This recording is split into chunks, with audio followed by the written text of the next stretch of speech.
A child's laughter echoed from the cellar where no child should be. They called it an inn, but the guests only checked in, never out.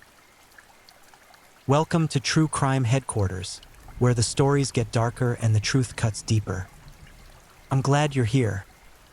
If you enjoy these late-night truths, please like, comment, and subscribe. It helps the channel grow and keeps these stories alive.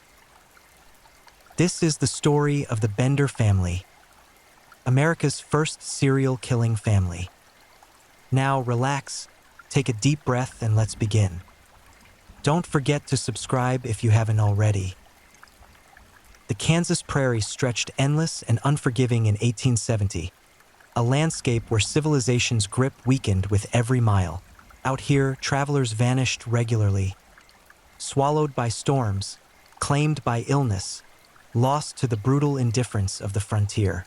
But some disappearances carried a different weight, a pattern too deliberate to ignore.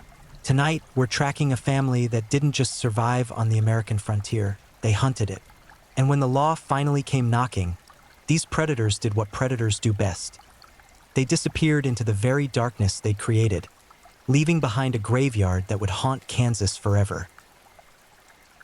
The Bender property sat like a wound on the Osage Township landscape, 8 miles northeast of a settlement barely worthy of being called a town. The structure itself seemed wrong somehow. A single-room cabin with a canvas wagon cover dividing the space, creating a false sense of separation between the grocery and the living quarters. Wind howled through gaps in the poorly constructed walls, carrying whispers that locals would later swear sounded like screaming. For figures occupied this desolate outpost: John Bender Sr., a man whose broken English and violent temper kept most visitors at arm's length. His wife, Ma Bender, though whether they were actually married remained one of many unanswered questions. Possessed eyes that some described as dead and others as knowing. Their son, John Jr., moved with the lumbering gait of someone not quite connected to the world around him. And then there was Kate. Kate Bender marketed herself as Professor Miss Katie Bender, a self-proclaimed healer and spiritualist who claimed to commune with the dead. She placed advertisements in local papers, promising to cure ailments, locate lost objects, and contact departed loved ones. Her beauty was undeniable. Pale skin, dark hair, a figure that drew attention in the sparse prairie landscape. Men rode for miles to attend her seances, to hear her speak of worlds beyond this one. None of them realized she was already intimately familiar with sending people there. The Benders had arrived in 1870, claiming land under the Homestead Act like thousands of others seeking their fortune in the West. They established there and along the Osage Trail, a well-traveled route where exhausted travelers eagerly accepted any shelter from the merciless elements. The front room served as a makeshift grocery and eating area. Canvas separated this space from the family's living quarters in the back. Visitors were encouraged to sit with their backs to the canvas while Ma Bender prepared meals in the crude kitchen area. What those visitors couldn't see was the arrangement behind that canvas partition. A heavy hammer positioned within easy reach. A trapdoor, its edges barely visible in the floorboards. And beneath that door, a cellar that had been dug not for storage, but for disposal. The system they developed was brutally efficient. A lone traveler would arrive, weary from the road, grateful for hot food and a place to rest. The family would engage in careful questioning. Did anyone know their route? Were they expected somewhere specific? Did they carry money or valuables? The travelers, trusting in frontier hospitality, answered honestly. Those deemed profitable and untracked were invited to sit at the table, backs to the canvas. As the victim ate, one of the Benders, usually John Sr. or Jr., would position themselves behind the partition. The hammer's arc was short and devastating. The skull fractures were catastrophic. Some victims died instantly, others did not. Those who survived the initial blow found themselves tumbling through the trapdoor into the earthen cellar below, their throats cut to finish what the hammer had started. Blood soaked into the Kansas soil, hidden beneath the floorboards, pooling in the darkness while the family continued their charade upstairs. The bodies were stripped of valuables. Money, watches, jewelry, anything of worth. After nightfall, they were dragged from the cellar and buried in the property's orchard, graves disguised among the young fruit trees that Kate had enthusiastically planted. When visitors commented on her dedication to gardening, she would smile and say the soil was particularly fertile. She was not lying. Dr. William York became their most significant mistake. A respected physician from Independence, Kansas, he disappeared in March 1873 while traveling to visit his brother, Colonel Alexander York, at Fort Scott. Dr. York was not a random drifter whose absence might go unnoticed. He was connected, respected, and his brother was a man of considerable influence and determination. Colonel York began his search immediately, retracing his brother's route with methodical precision. The trail led him to the Bender Inn, where the family greeted him with their usual frontier hospitality. Kate was particularly attentive, offering her spiritual services to help locate the missing doctor. The colonel declined, but something about the family unsettled him. The way they watched him, the questions they asked, the tension that seemed to vibrate beneath their polite veneer. He left without incident, but the encounter lodged in his mind like a splinter. York organized a search party, men who knew the territory and understood that the frontier could hide terrible secrets. They questioned locals, who began sharing stories they'd previously dismissed or been too frightened to voice. Tales of other disappearances, travelers who'd last been seen heading toward the Bender property. A neighbor who'd heard sounds in the night, dragging, digging, whispers in the darkness. The net was tightening, and the Benders felt it. Locals noticed their behavior shifting. Kate's seances stopped. The family became withdrawn, hostile even. They stopped their usual practice of flagging down passing travelers. The grocery shelves grew dusty and bare. Something was ending, and everyone could feel it approaching like a storm across the prairie. In early April 1873, a larger township meeting was called to discuss the disappearances. The Bender family was summoned really to attend. They agreed, seemed almost cooperative. But the day before the meeting, a neighbor noticed something odd. The Bender wagon was gone. The property sat silent. No smoke rose from the chimney. The animals were neglected, wandering loose. When the search party arrived at the abandoned property on April 18, 1873, they found a scene that would brand itself into Kansas history. The cabin stood empty, belongings scattered as if the family had fled in chaos. But it was what they found beneath the floorboards that transformed local suspicion into national horror. The search party stood in the abandoned cabin, confronting the overwhelming stench that rose from beneath their feet. Deputy Sheriff Leroy Dick, who led the initial investigation, later described the smell as the devil's own breath, death concentrated and trapped, waiting to be released. The men wrapped cloth around their faces, but nothing could truly shield them from what they were about to discover. The trapdoor was obvious once you knew to look for it. The wood around it was stained dark, not from water or age, but from repeated soaking in human blood.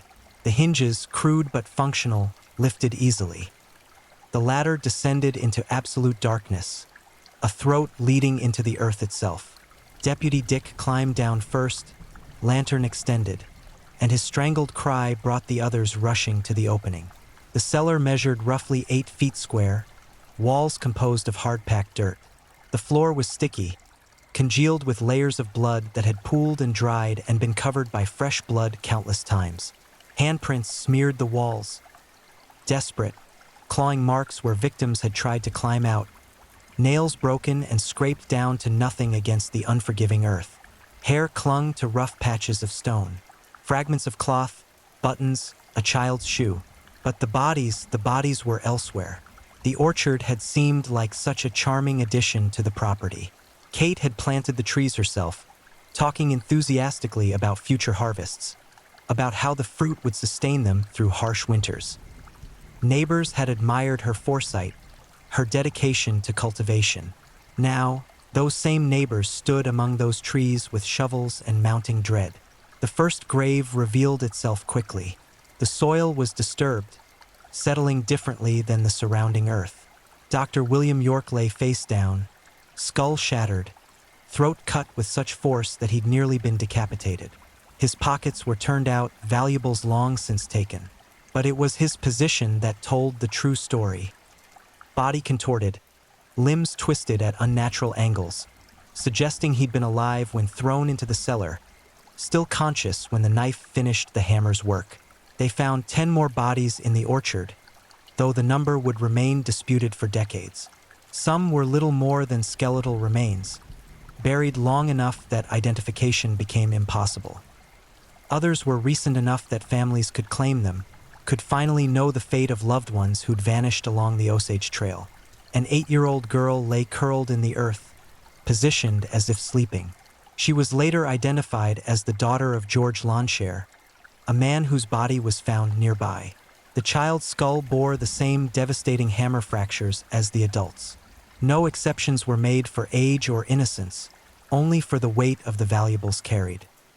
The methodical nature of the murders became increasingly clear as the excavation continued.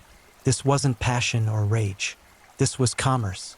The Benders had industrialized murder, creating an assembly line of death where travelers were assessed, killed, robbed, and buried with businesslike efficiency.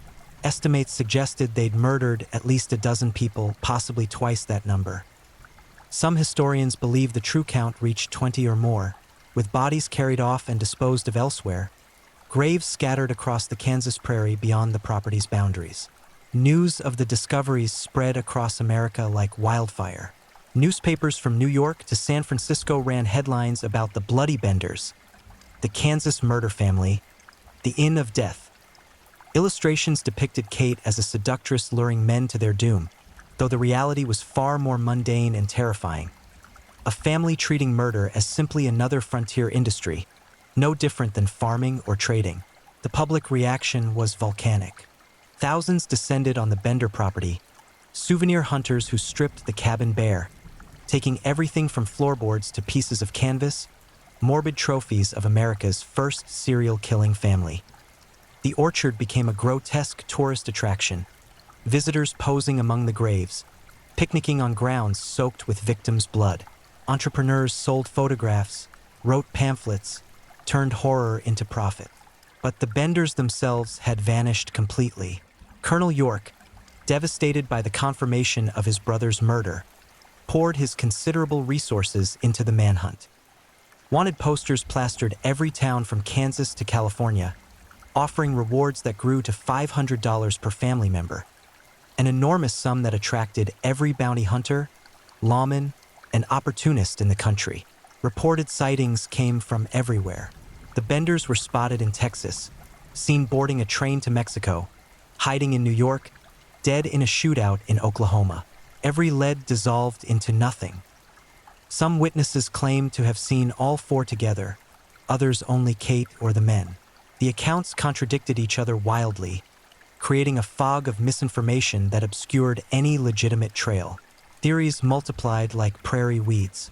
Some believed the family had been killed by vigilantes, their bodies dumped where they'd never be found, frontier justice delivered without trial or record. Others insisted they'd successfully escaped, changing identities and disappearing into America's vast population. A few even suggested they'd never truly existed as presented, that the Benders were actually multiple groups operating under the same methods, a conspiracy far larger than one murderous family. The most persistent theory involved a group of vigilantes who'd caught the family before they could flee Kansas.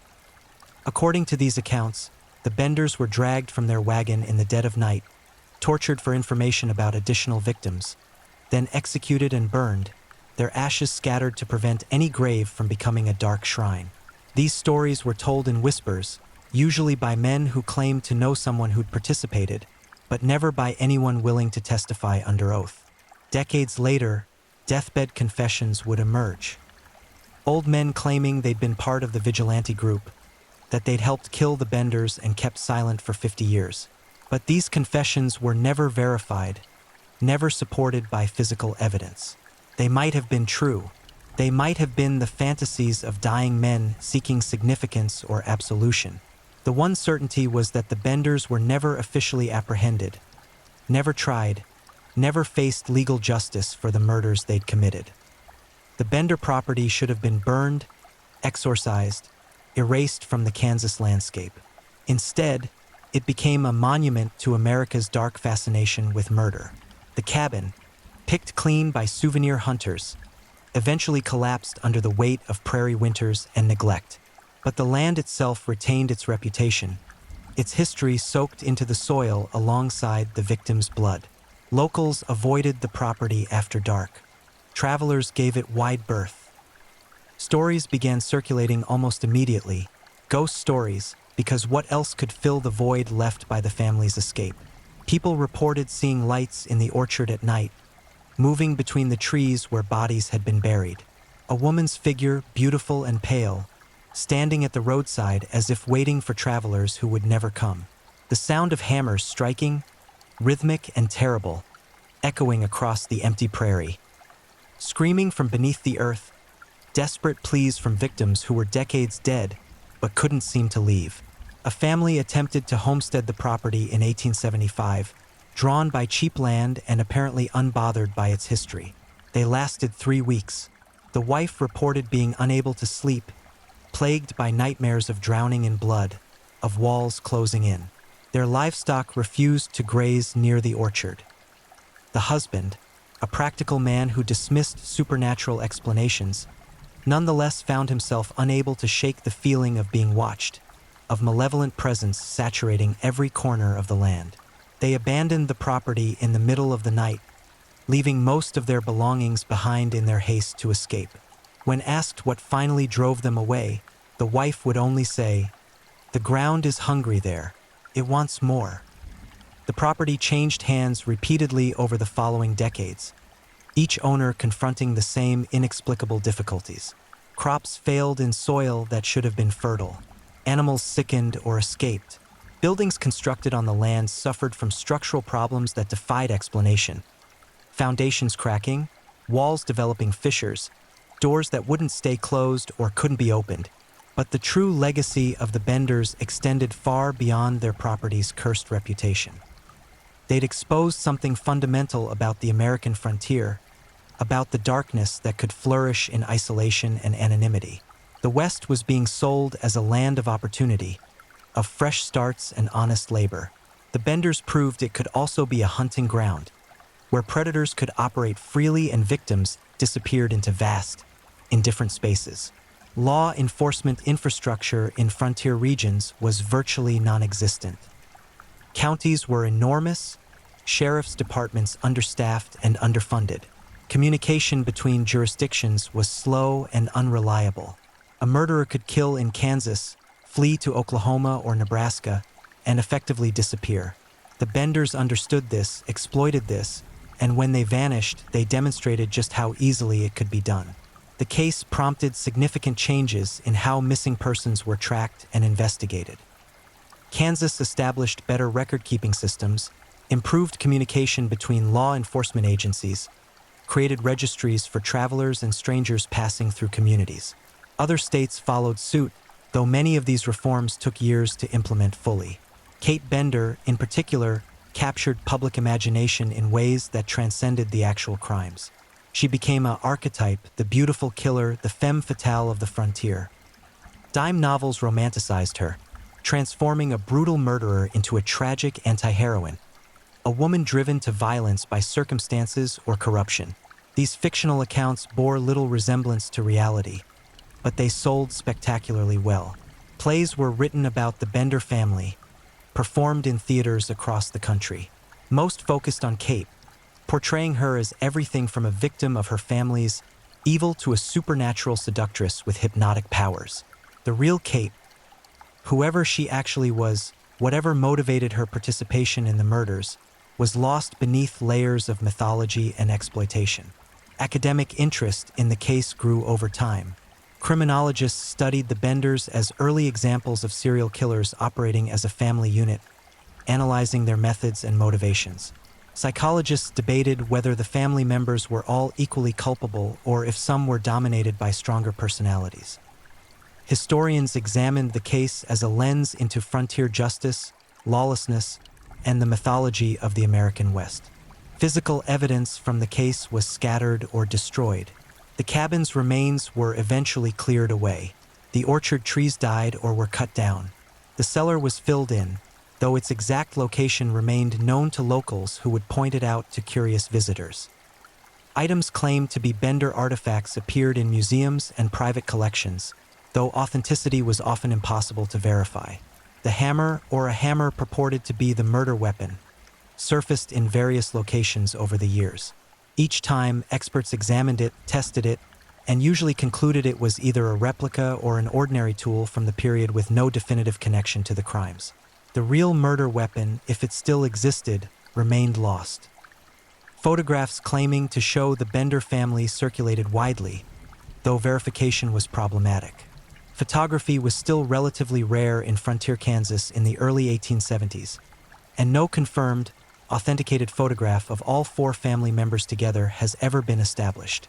The images most commonly associated with the case may depict the actual Benders, or they may be convenient stand-ins, faces attached to a story that demanded visual representation.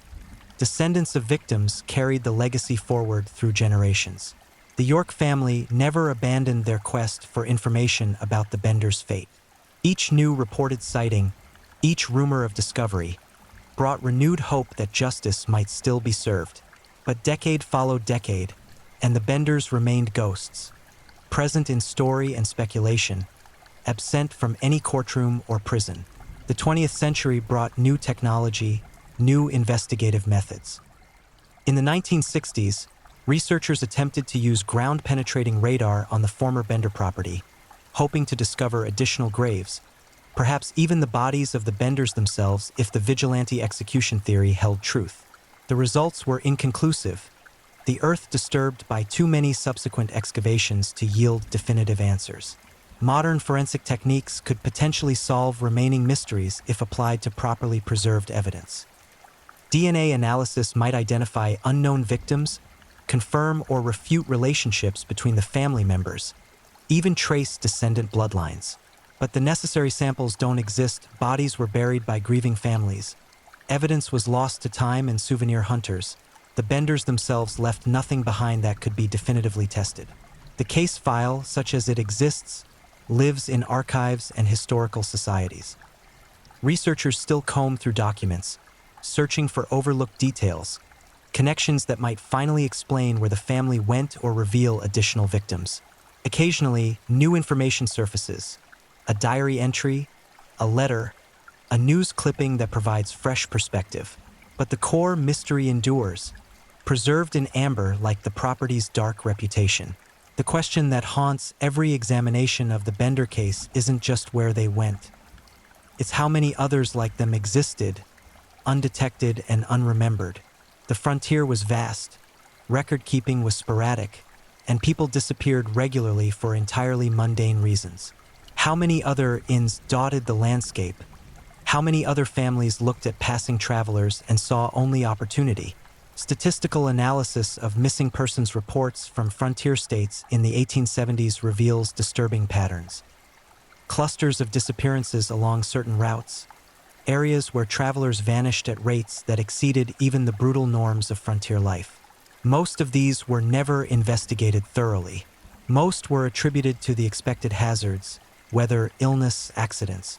But knowing what the Benders accomplished in just a few years, the possibility exists that dozens of similar operations flourished and faded, their crimes absorbed into the frontier's general lawlessness.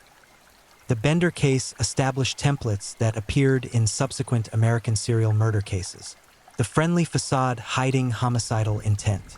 The systematic disposal of bodies. The family unit operating collectively toward murderous ends. Future killers would employ similar methods, though few would achieve the Benders' complete escape from justice. Conspiracy theories about the family's fate range from plausible to absolutely deranged. One persistent theory suggests Kate Bender resurfaced years later as Sarah Davis, operating a brothel in Kansas City. Her beauty faded, but her predatory instincts intact. Another claims John Sr. and Ma Bender were actually European nobility fleeing scandal, that their disappearance was actually a return to wealth and status abroad. A third, particularly elaborate theory posits that the entire Bender operation was orchestrated by a larger criminal organization, that the family were merely employees who were extracted when their location became compromised. None of these theories withstand serious scrutiny, but they persist because the alternative, that the family simply vanished successfully, is somehow less satisfying than elaborate conspiracy. The vigilante execution theory remains the most widely accepted explanation, particularly among historians who've studied frontier justice patterns. It fits the timeline, the culture, and the practical realities of the situation. The Benders would have known they couldn't run forever, that their faces were plastered across every sheriff's office in the West. They would have been desperate, making mistakes. And they would have been traveling through territory where lynch law often superseded official justice, where men took matters into their own hands and asked questions later. If vigilantes did catch them, the execution would have been brutal. Frontier justice didn't include niceties like trials or appeals. The Benders would have been tortured for information about additional victims, about accomplices, about where they'd hidden their stolen money and valuables. Then they would have been killed, hanged, shot, possibly burned alive given the enormity of their crimes and the rage of their pursuers. The bodies would have been disposed of carefully, hidden where they'd never be found. The vigilantes would have had strong motivation to conceal their actions. Murder, even of murderers, carried legal consequences. They would have sworn silence, taken their secrets to the grave. This explanation accounts for the complete absence of any Bender grave or remains, for the family's total disappearance from historical record after their flight. But it's also possible, perhaps even likely, that the truth is more mundane.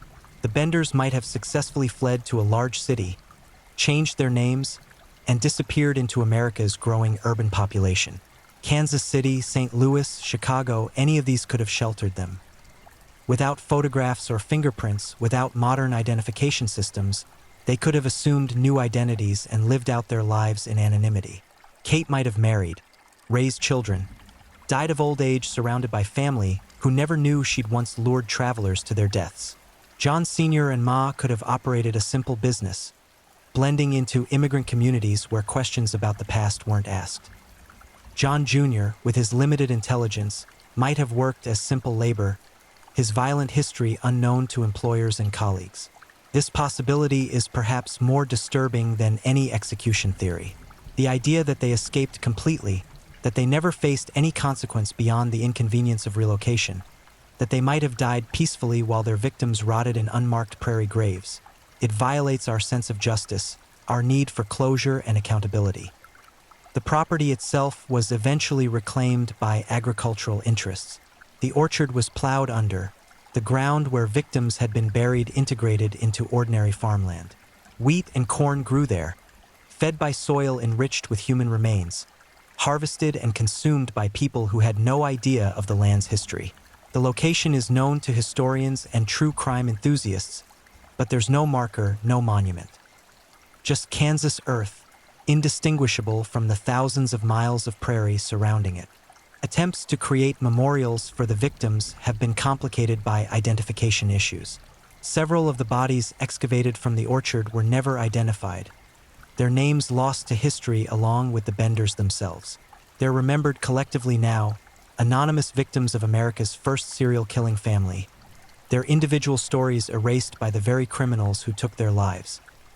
Modern interest in the case has surged with the growth of true crime as entertainment genre.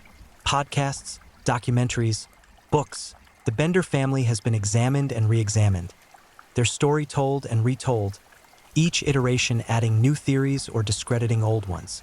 Some treatments are respectful, focusing on the victims and the historical context.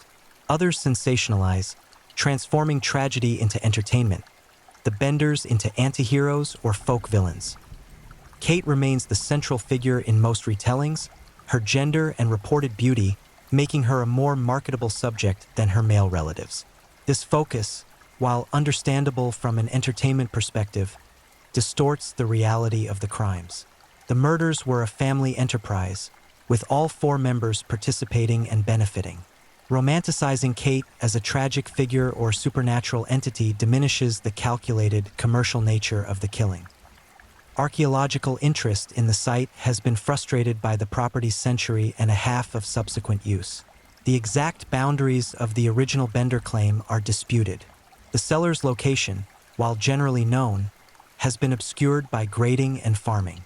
Any artifacts that might have survived were likely destroyed by plowing or removed by souvenir hunters in the immediate aftermath of the discoveries.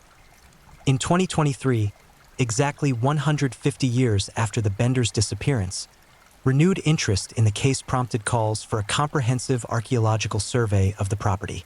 Advocates argued that modern techniques could finally reveal the complete scope of the murders, potentially identifying unknown victims or discovering evidence about the family's fate.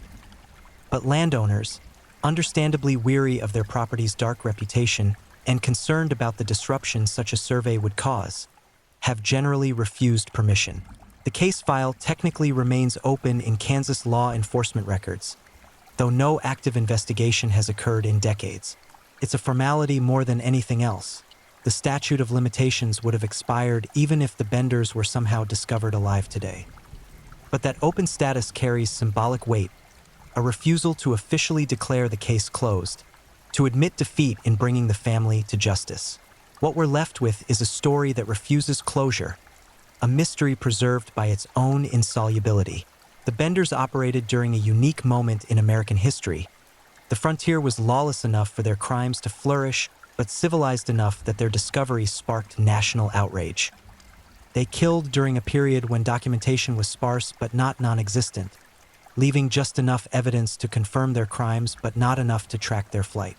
They remain ghosts haunting the Kansas prairie, present in every unexplained disappearance on the frontier, every isolated property with a dark reputation, every family secret whispered across generations. The orchard is gone, the cabin has crumbled, the victims are dust. But the Benders endure, transformed into mythology, their actual existence almost secondary to what they represent. The darkness lurking beneath civilization's thin veneer, the predators walking among us wearing familiar faces. And somewhere, in some cemetery or scattered across some forgotten landscape, for bodies might rest, names changed or lost entirely, their terrible legacy the only monument they'll ever have. Or perhaps they're still out there in a sense, their bloodline continuing through descendants who have no idea what their ancestors did, genes carrying forward the capacity for the same calculated cruelty that turned a frontier inn into an abattoir. The truth died with them whenever and wherever that death occurred. All that remains is the story, told and retold, each generation finding new meaning in the old horror. The Benders killed perhaps a dozen people, perhaps 20, perhaps more. But they've haunted millions, a reminder that monsters don't always announce themselves with fangs and darkness. Sometimes they smile, offer shelter from the storm, and wait for you to sit with your back to the canvas. If you're new here, welcome to the channel, where we dive into true crime stories with calmness and respect. A special shout out to my amazing subscribers who've been with me from the start. Thank you for your incredible support. If you're still with me, drop a comment. Let me know where you're tuning in from and what time it is in your part of the world. Or just say hello so I know you're still here. And if you haven't already, make sure to like this video and hit subscribe so you won't miss any of our upcoming true crime stories perfect for winding down. Now, let's move on to our second story. Story 2. The Architect of Anguish. Robert Beeler, aka the Shadow Slayer. In the suffocating darkness of human depravity, there exists a breed of predator who doesn't merely extinguish life. They orchestrate its destruction with methodical precision, turning breathing souls into hollow vessels of terror before silencing them forever. Robert Beeler's name doesn't echo through the halls of infamous serial killers, yet the brutality he unleashed upon his victims carved wounds into the fabric of society that time refuses to heal. This is not a tale of sudden violence or crimes of passion. This is the chronicle of calculated annihilation, where a man transformed ordinary moments into theaters of unspeakable horror, where screams went unheard and prayers went unanswered. What you're about to discover will strip away any illusion that monsters announce themselves with fangs and claws. Sometimes they wear familiar faces. Sometimes they live next door. Sometimes they're already inside the house. Welcome to the nightmare that Robert Beeler created, a descent into darkness from which there is no return. Every community harbors secrets buried beneath manicured lawns and polite conversations, but few neighborhoods could comprehend the malevolence festering within their midst until blood stained the ground and innocence shattered like fragile glass. Robert Beeler existed as a phantom among the living, a figure so unremarkable that he could dissolve into crowds without leaving impressions, without triggering the primal warnings that should signal danger. Born into circumstances that provided no obvious blueprint for the monster he would become, Beeler's early years painted a portrait of unsettling normalcy, punctuated by whispers of something darker lurking beneath. Childhood friends would later recall moments of cruelty toward animals, instances where young Robert displayed fascination with suffering that exceeded typical boyhood curiosity. These weren't mere acts of childhood ignorance. They were rehearsals, practice sessions for the symphony of destruction he would later conduct upon human flesh. The psychological architecture of predators like Beeler reveals itself through patterns invisible to those not trained to recognize them. He possessed an uncanny ability to identify vulnerability in others, a predatory instinct that allowed him to select targets with terrifying accuracy. His victims shared common threads: isolation, trust, a willingness to believe in the goodness of others that would ultimately seal their fates. He studied human behavior the way scholars study ancient texts, learning which words soothed fears, which gestures built confidence, which promises opened doors that should have remained locked forever. Beeler's adult life unfolded as a carefully constructed facade. He maintained employment in positions that granted him access to potential victims while simultaneously providing cover for his nocturnal activities. Co-workers described him as quiet, competent, forgettable, the type of person who could vanish from memory minutes after leaving a room. This invisibility became his greatest weapon, allowing him to move through society like smoke through fingers, impossible to grasp, impossible to contain. The descent from disturbing thoughts to physical violence never occurs instantaneously. For Beeler, the progression followed a trajectory marked by escalating darkness. Initial offenses likely involved voyeurism, stalking, activities that fed his growing obsession with control and domination. These preliminary crimes provided insufficient satisfaction for the hunger gnawing at his psyche, demanding more intimate connection with terror, more direct participation in the destruction of hope. His first known victim entered his orbit through circumstances that seemed coincidental but were likely anything but random.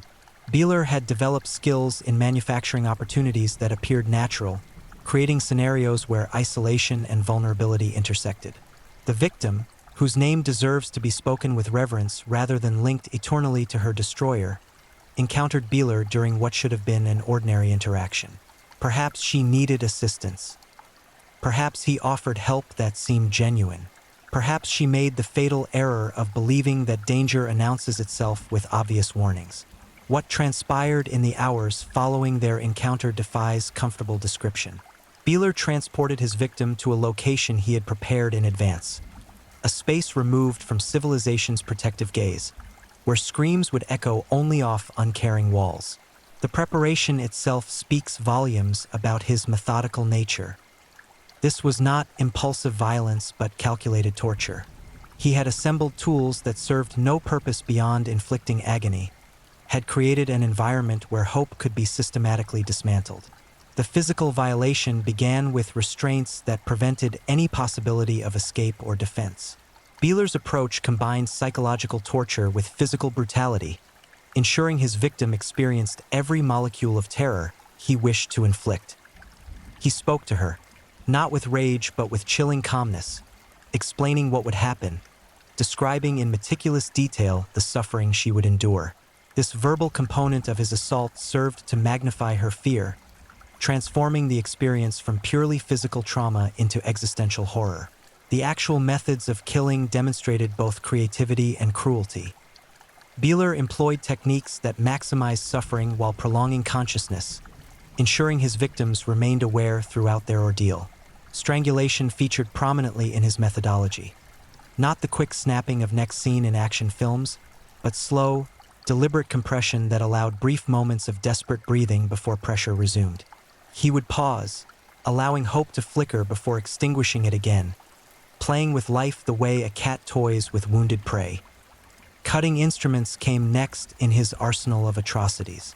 The wounds he inflicted followed patterns suggesting experimentation, a desire to understand how much damage a human body could sustain before surrendering to death. These were not frenzied attacks but precise incisions, each slice calculated to produce maximum pain while avoiding immediately fatal injuries. Blood pooled beneath his victim as her life drained away in increments, each drop carrying with it fragments of the person she had been. The psychological dimension of Beeler's crimes cannot be overstated. Beyond the physical agony, he specialized in destroying his victim's sense of self, their fundamental understanding of safety and meaning. He forced them to witness their own destruction, to participate in their annihilation through the simple act of remaining conscious. This aspect of his brutality, the deliberate obliteration of human dignity, represents perhaps his most heinous achievement. When death finally arrived for his first victim, it came not as mercy but as the inevitable conclusion of meticulously orchestrated suffering. Beeler had extracted every possible moment of terror from the experience, had wrung fear from her until nothing remained but an empty shell that once housed dreams, memories, love. He disposed of the body with the same calculated precision he applied to the killing itself, selecting a location where discovery seemed unlikely, where she might remain hidden indefinitely, transformed from person to evidence to forgotten tragedy. The aftermath of this first murder should have triggered immediate investigation, should have mobilized law enforcement to prevent subsequent atrocities. Yet Beeler's careful planning extended beyond the act itself to include strategies for avoiding detection. He left minimal forensic evidence, had established alibis that seemed credible, had selected a victim whose disappearance might be attributed to voluntary departure or accident rather than foul play. This combination of factors allowed him to evade scrutiny, to return to his ordinary existence while dark satisfaction festered within him. But satisfaction proved temporary. The experience had awakened something in Beeler that demanded repeated feeding, an insatiable appetite for domination and destruction that one victim could not satisfy. The intervals between his crimes grew shorter as compulsion overwhelmed caution, as the need to kill eclipsed concern for consequences. His hunting grounds expanded, his victim selection criteria broadened, his methods evolved in response to lessons learned from previous murders. The pattern had been established, the trajectory set toward inevitable collision with justice, or with disaster for additional innocent souls who would cross his path unaware that death walked among them wearing a forgettable face. Serial predators follow rhythms as predictable as seasons, though their cycles measure intervals between killings rather than agricultural harvests. For Robert Beeler, the period following his initial murder represented both triumph and torment.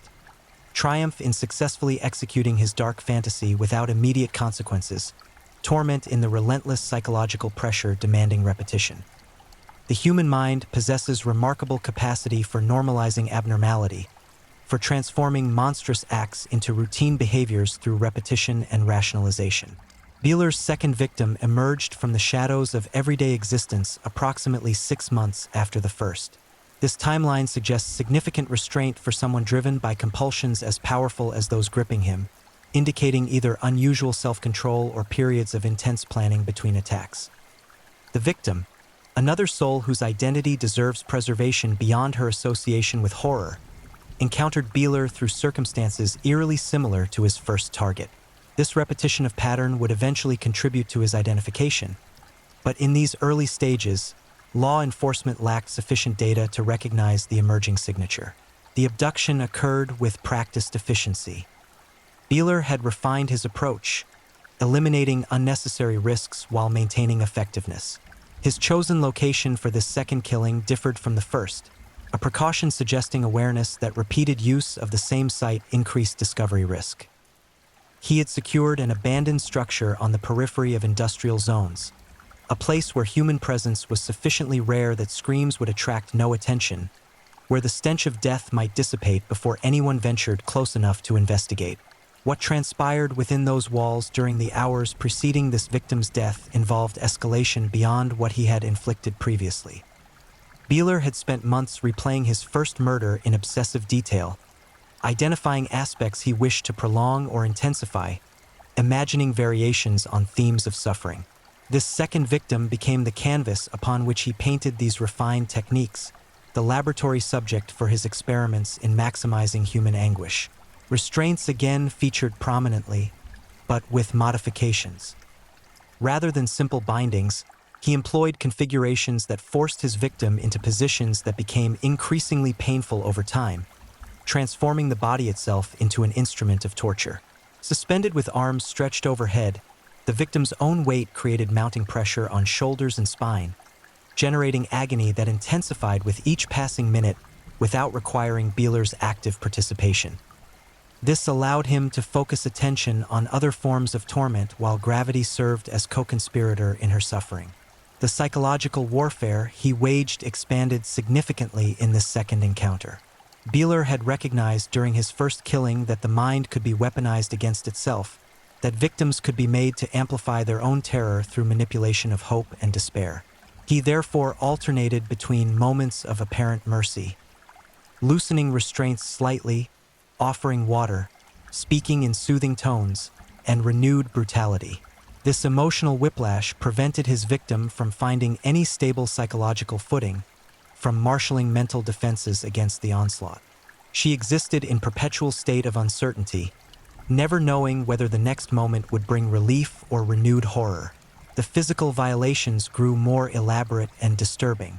Beeler employed burning implements, heated metal rods, lighters, materials that seared flesh and filled the air with the sickeningly sweet smell of cauterized tissue. He targeted sensitive areas deliberately, places where nerve density ensured maximum pain response. The victim's screams during these applications of heat reached registers that barely qualified as human sound, primal expressions of agony that transcended language and meaning. Cutting continued to feature in his methodology, but with greater sophistication.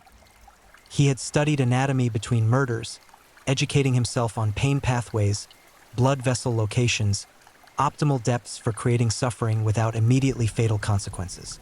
The wounds he inflicted this time followed patterns that demonstrated this knowledge. Shallow enough to avoid critical damage initially, deep enough to produce rivers of blood that transformed her skin into glistening crimson canvas. He carved symbols into her flesh, not recognizable letters or images, but abstract patterns that held meaning only within his diseased psyche. Sexual violence formed another dimension of his assault, though details remained too disturbing for complete enumeration. Suffice to say that Beeler's attacks incorporated violations that reduced his victims to objects, to repositories for his most depraved urges. These acts were not driven by conventional lust but by deeper pathology, by desire to utterly dominate and defile, to imprint his corruption upon every aspect of their being before extinguishing them entirely. The killing itself, when it finally arrived after hours of sustained torment, involved strangulation combined with continued cutting. Beeler had positioned himself where he could watch his victim's face as consciousness fled, where he could observe the precise moment when life transitioned to death.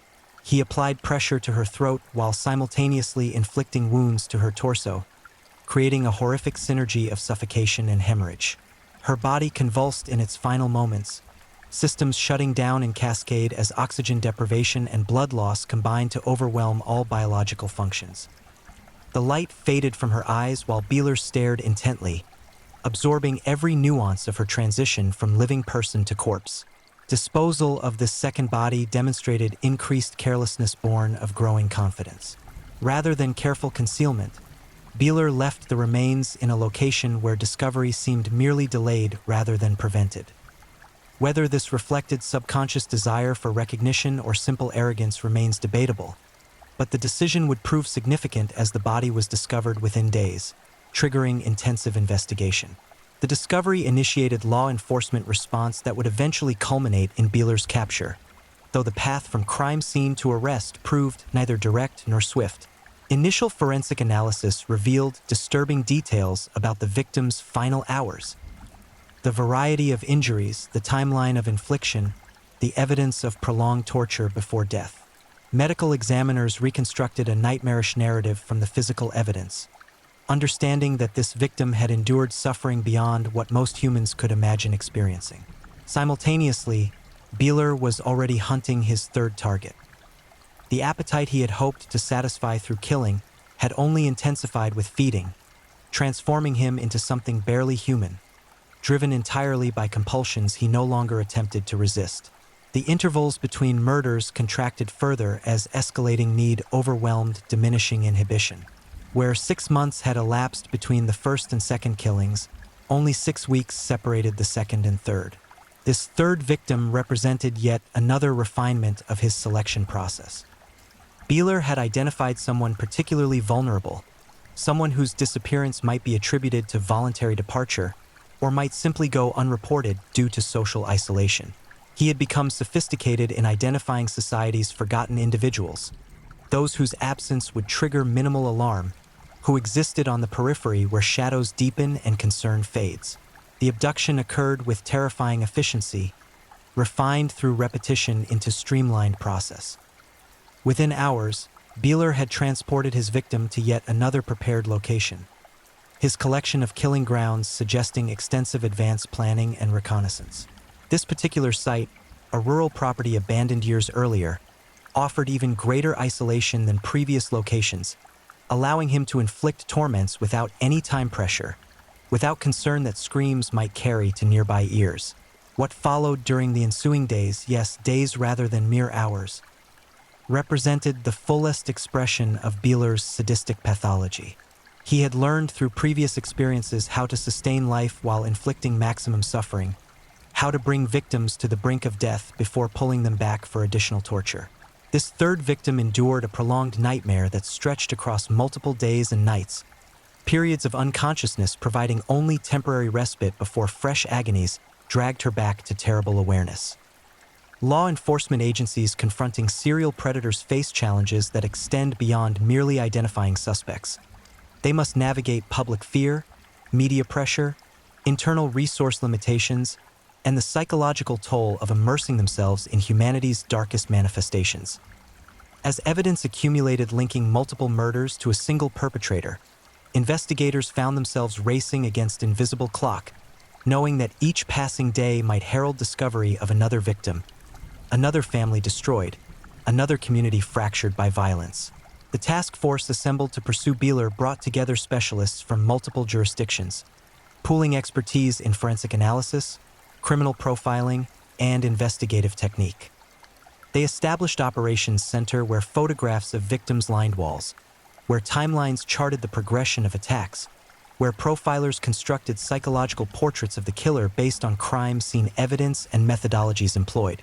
This became their world, a universe circumscribed by murder, where normal considerations of family, recreation, and self-care dissolved beneath the overwhelming imperative to stop the killing.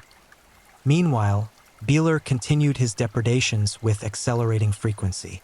His fourth victim disappeared under circumstances now hauntingly familiar to investigators, though they remained one step behind, always arriving at crime scenes after death had claimed another innocent.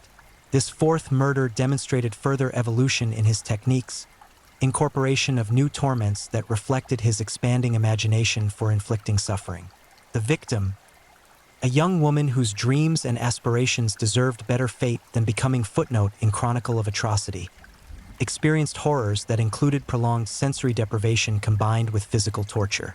Beeler had constructed a chamber completely devoid of light and sound, a space where his victim lost all orientation, where the absence of sensory input created its own form of psychological torment. He would leave her in this darkness for hours, allowing terror to marinate her consciousness before returning to inflict physical pain that seemed almost merciful by comparison to the existential dread of complete isolation.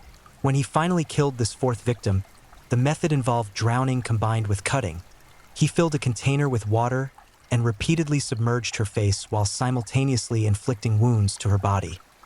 The panic of suffocation mingled with pain of lacerations, creating hellish symphony of suffering that Beeler orchestrated with disturbing precision. He timed the submersions carefully, allowing brief gasps of air before plunging her back beneath the surface, prolonging the drowning process over more than an hour before finally holding her under until all struggle ceased and bubbles stopped rising from her lips. The fifth victim's ordeal involved elements even more grotesque. Beeler had begun experimenting with chemical irritants, substances that created burning sensations without immediately visible damage. He applied these to sensitive tissues, to eyes, to exposed wounds from cutting, generating agony that victims described in gasping testimony as exceeding physical pain. It was torment that reached into the soul, that made death seem preferable to enduring another moment of such unbearable sensation.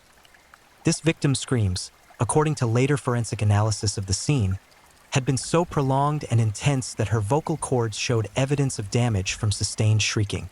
The brutality of her death involved strangulation performed so slowly that it stretched across nearly an hour, with Beeler maintaining just enough pressure to prevent breathing but insufficient to cause unconsciousness quickly. She remained aware throughout most of this extended asphyxiation, experiencing every second as her body desperately fought for oxygen that never came, as her brain gradually shut down from deprivation, as darkness crept inward from the periphery of her vision until nothing remained but final, merciful oblivion. Victim 6 fell into Beeler's clutches during period when task force had identified him as person of interest but lacked sufficient evidence for arrest. This cruel irony, that investigators knew his name while he continued killing, haunted everyone involved in the case. Surveillance proved intermittent due to resource constraints, providing Beeler windows of opportunity he exploited with terrible efficiency. This sixth victim disappeared during brief period when watchers had been reassigned, pulled to respond to what proved to be false lead in another jurisdiction. The torture and murder of victim number 6 incorporated elements from all previous killings, as though Beeler was creating magnum opus of suffering, drawing upon lessons learned to orchestrate comprehensive assault on every dimension of human experience. Physical pain, psychological terror, sexual violation, sensory deprivation, and overload, all featured in the nightmare he constructed around this doomed individual. The crime scene, when eventually discovered, horrified even veteran investigators accustomed to encountering humanity's worst impulses. Blood saturated the location where she had been held, evidence of countless wounds inflicted over extended period. Restraint marks on walls and fixtures indicated positions she had been forced to maintain for hours on end. Chemical residues suggested use of numerous substances to enhance suffering. Her death came through combination of blood loss and organ failure resulting from sustained trauma. Beeler had inflicted so much damage over such extended period that her body simply surrendered, systems collapsing one after another in cascade of biological failure. Medical examiners estimated she had remained conscious for most of the ordeal, experiencing horrors that defied adequate description or comprehension. 7th, 8th, and 9th victims followed in rapid succession, reflecting Beeler's complete abandonment of restraint or caution. He had entered phase where compulsion overwhelmed all other considerations, where need to kill eclipsed self-preservation instinct. These 3 murders occurred within span of less than 4 weeks, each displaying escalating brutality that suggested accelerating decomposition of whatever psychological barriers had previously limited his violence. Victim 7 endured torture involving fire, not merely burning implements but actual flames applied to flesh, clothing set ablaze while she remained restrained and unable to extinguish herself. The smell of burning hair and tissue, the sound of sizzling fat, the visual horror of watching one's own body consumed by fire, these elements combined to create experience of unparalleled terror. Beeler extinguished the flames before fatal burns could develop, only to repeat the process multiple times, each iteration generating renewed panic and suffering. Death ultimately resulted from shock and smoke inhalation during final burning session that he allowed to continue unchecked. Victim 8 suffered methodical dismemberment while still alive. Beeler, now completely unmoored from any semblance of humanity, began amputating extremities starting with fingers, then hands, then larger portions of limbs. He applied tourniquets to prevent immediate death from blood loss, ensuring his victim remained conscious to witness her own bodily destruction. The psychological impact of watching one's physical form systematically disassembled exceeded even the considerable pain of the amputations themselves. She died finally when Beeler removed the tourniquets simultaneously, allowing catastrophic hemorrhage that drained her life in minutes. Victim 9's ordeal combined sexual brutality with suffocation games that Beeler had refined through previous killings. He brought her repeatedly to edge of consciousness through strangulation, releasing pressure just before she would black out completely, allowing her to revive partially before repeating the cycle. Between these suffocation sessions, he inflicted sexual violence of nature too disturbing for detailed recounting. The cumulative effect destroyed her psychologically long before physical death arrived, reducing her to catatonic state where awareness remained but personality had been effectively obliterated. Her actual death, when it came, almost seemed anticlimax. Just another instance of strangulation held slightly too long, brain damage from oxygen deprivation finally becoming irreversible. The 10th and final victim entered the narrative as task force closed in, as evidence accumulated to point where arrest became inevitable. Beeler seemed aware that his time was ending, that law enforcement had identified him definitively and was preparing to act. Rather than flee or surrender, he chose to claim one more victim, to perform one final demonstration of the terrible power he wielded over human life and dignity. This last victim experienced everything Beeler had learned, every technique he had developed, compressed into concentrated session of sustained horror that stretched across 72 hours. Starvation, dehydration, sleep deprivation combined with active torture created state of complete physical and psychological deterioration.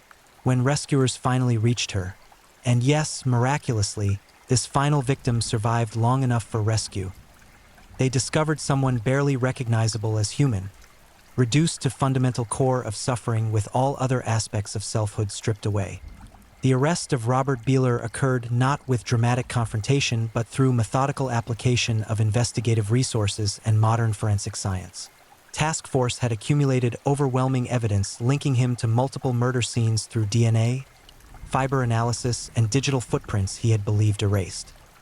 When officers approached him at his residence during early morning hours, he offered no resistance, displaying almost relief that the game had ended, that he no longer needed to maintain the exhausting pretense of normalcy. During initial interrogation, Beeler exhibited unsettling calmness, speaking about his crimes with detachment suggesting complete dissociation from moral implications. He described methodologies in clinical language, discussed victim selection criteria as though explaining business strategy, recounted specific tortures with the casualness of someone sharing anecdotes about hobbies. This affectless delivery chilled investigators more thoroughly than rage or defiance might have. It revealed someone so fundamentally broken that emotional connection to his actions had been severed entirely or had never existed at all. The confession, when it came, provided answers to numerous unsolved disappearances and allowed closure for families who had endured years of uncertainty. Beeler detailed 10 murders with precise recall, providing locations of remains not yet discovered, describing victims with accuracy that removed all doubt about his culpability. Yet even this confession felt incomplete, as psychological evaluators suspected additional victims might exist beyond the 10 he acknowledged, either forgotten during chaos of his accelerating spree or deliberately withheld as final exercise of control. Legal proceedings following his arrest generated intense public interest and media coverage. Courtroom became theater where horror was recounted in sterile legal language, where photographs of crime scenes were admitted as evidence and displayed for jury consideration, where surviving victim testified about her ordeal with courage that left observers simultaneously inspired and devastated. Defense attorneys faced impossible task of representing someone whose actions admitted no mitigating explanation, whose crimes were so comprehensively documented and horrifically brutal that any appeal to mercy seemed absurd. Prosecution presented case methodically, building narrative of deliberate, sustained predation over extended period. Expert witnesses testified about crime scene evidence, about forensic connections between murders, about psychological profile consistent with serial predator operating without remorse or limiting factors. Medical examiners described injuries in clinical terms that somehow made them more rather than less horrifying, as listeners' imaginations filled gaps left by professional vocabulary. The defense strategy, such as it was, focused on mental illness claims, assertions that Beeler could not appreciate wrongfulness of his actions due to severe psychological impairment.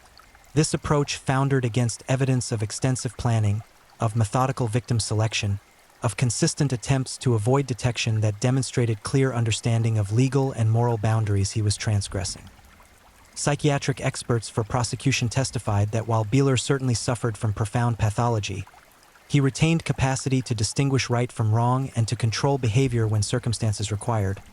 He simply chose not to exercise that control when satisfying his violent urges. Jury deliberation proved mercifully brief.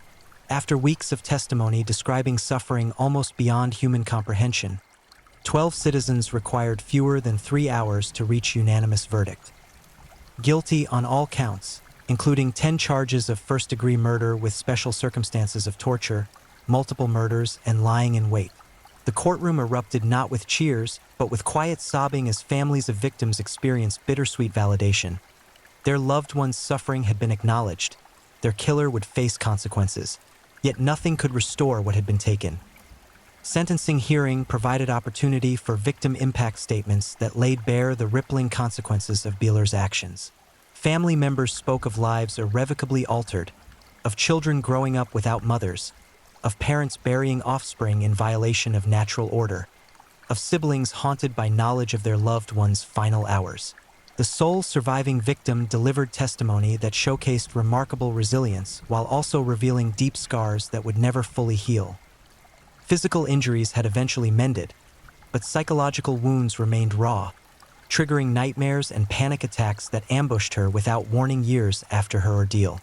The judge, in pronouncing sentence, spoke briefly but forcefully about the exceptional depravity demonstrated throughout Beeler's crime spree.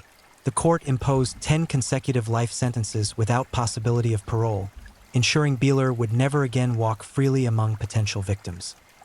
Additionally, the judge recommended housing in maximum security facility with minimal contact with other inmates, recognizing that even within prison population, Beeler's crimes would mark him as particularly monstrous, potentially triggering violence from fellow prisoners despite their own criminal backgrounds.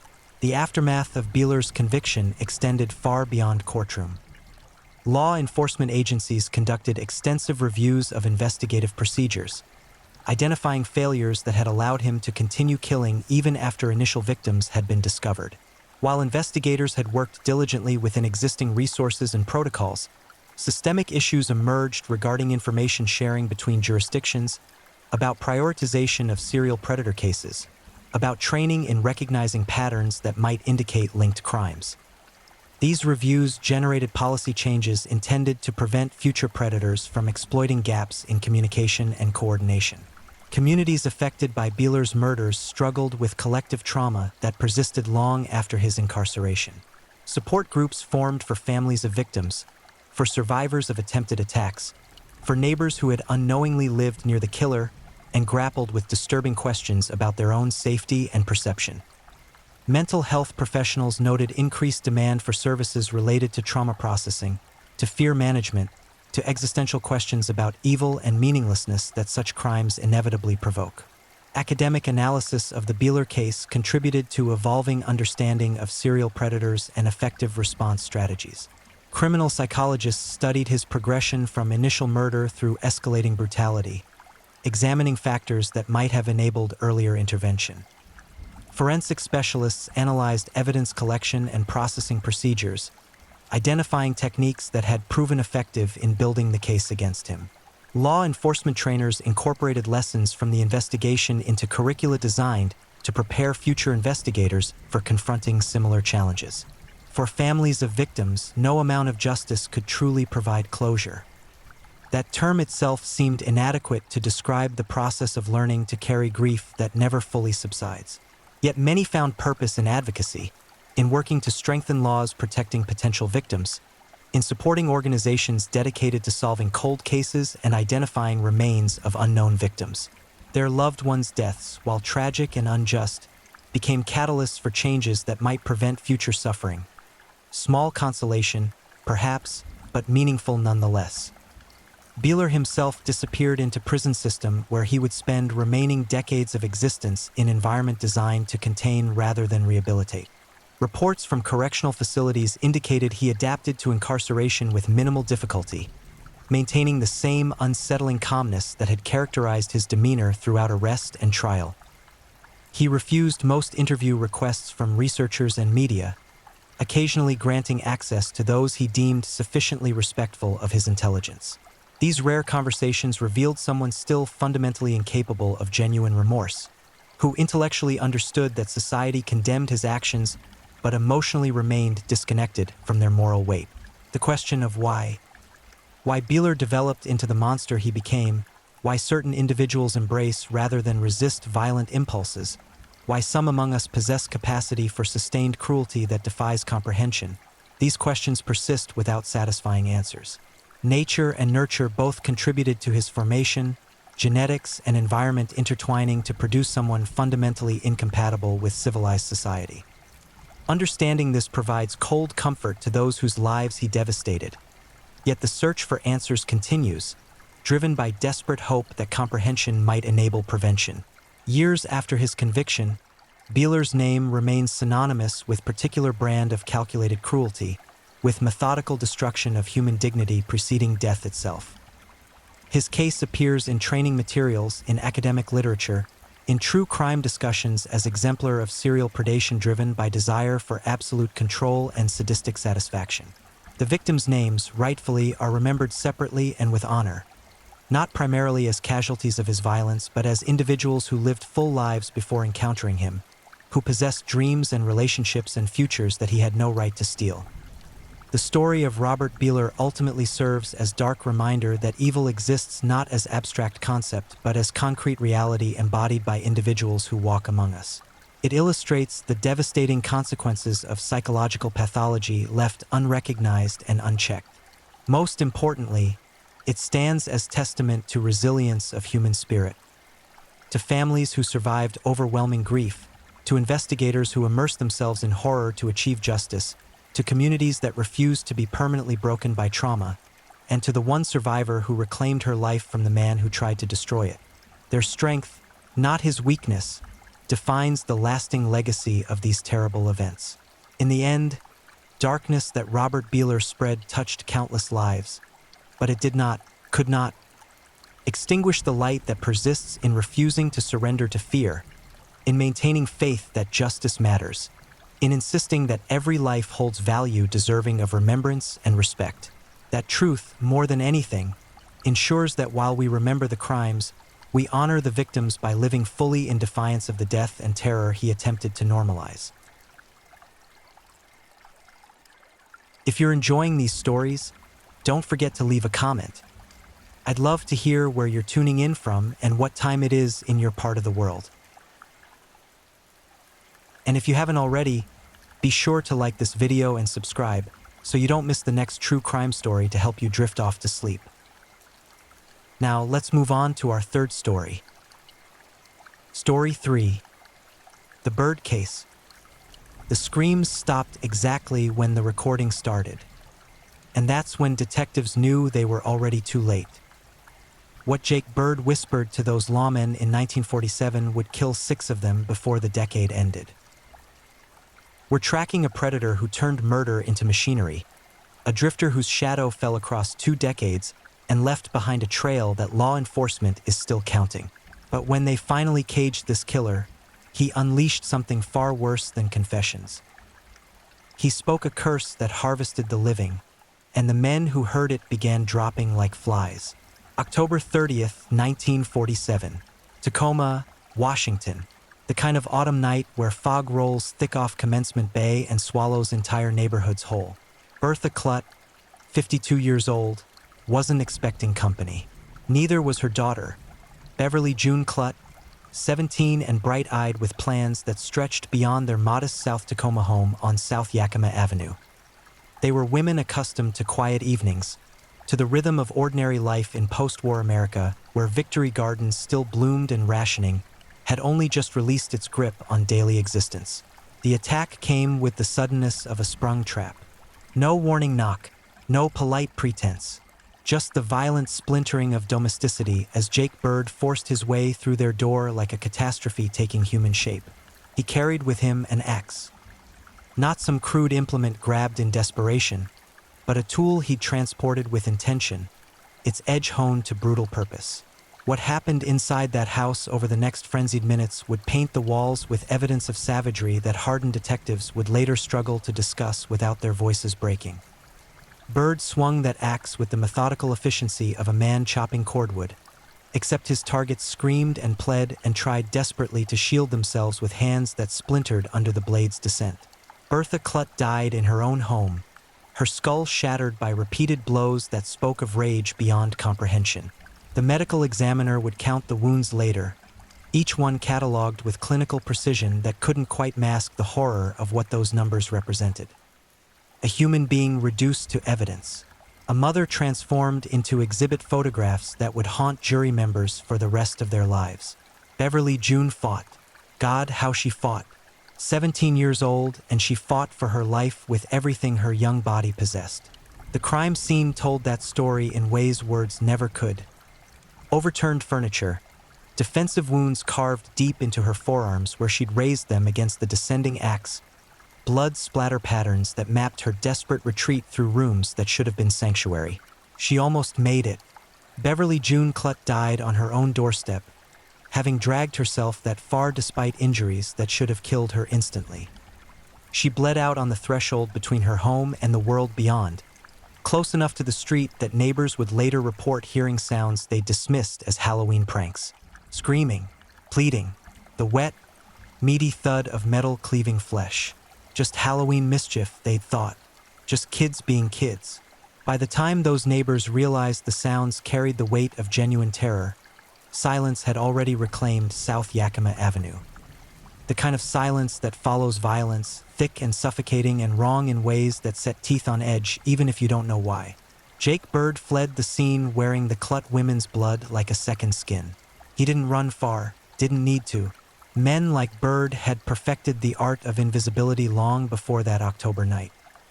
He was just another drifter, another transient laborer whose face blended into the landscape of post-war America where thousands of displaced men rode the rails and worked odd jobs and moved through communities without leaving impressions deep enough to remember. Except Jake Bird had been leaving impressions for years. Deep ones, fatal ones. Bodies scattered across state lines like breadcrumbs trailing back through 2 decades of unconnected murders that no one had yet connected to a single traveling butcher. The Tacoma Police Department descended on the Clutt residence with the organized chaos of experienced homicide investigators, but nothing in their experience had prepared them for the tableau waiting inside.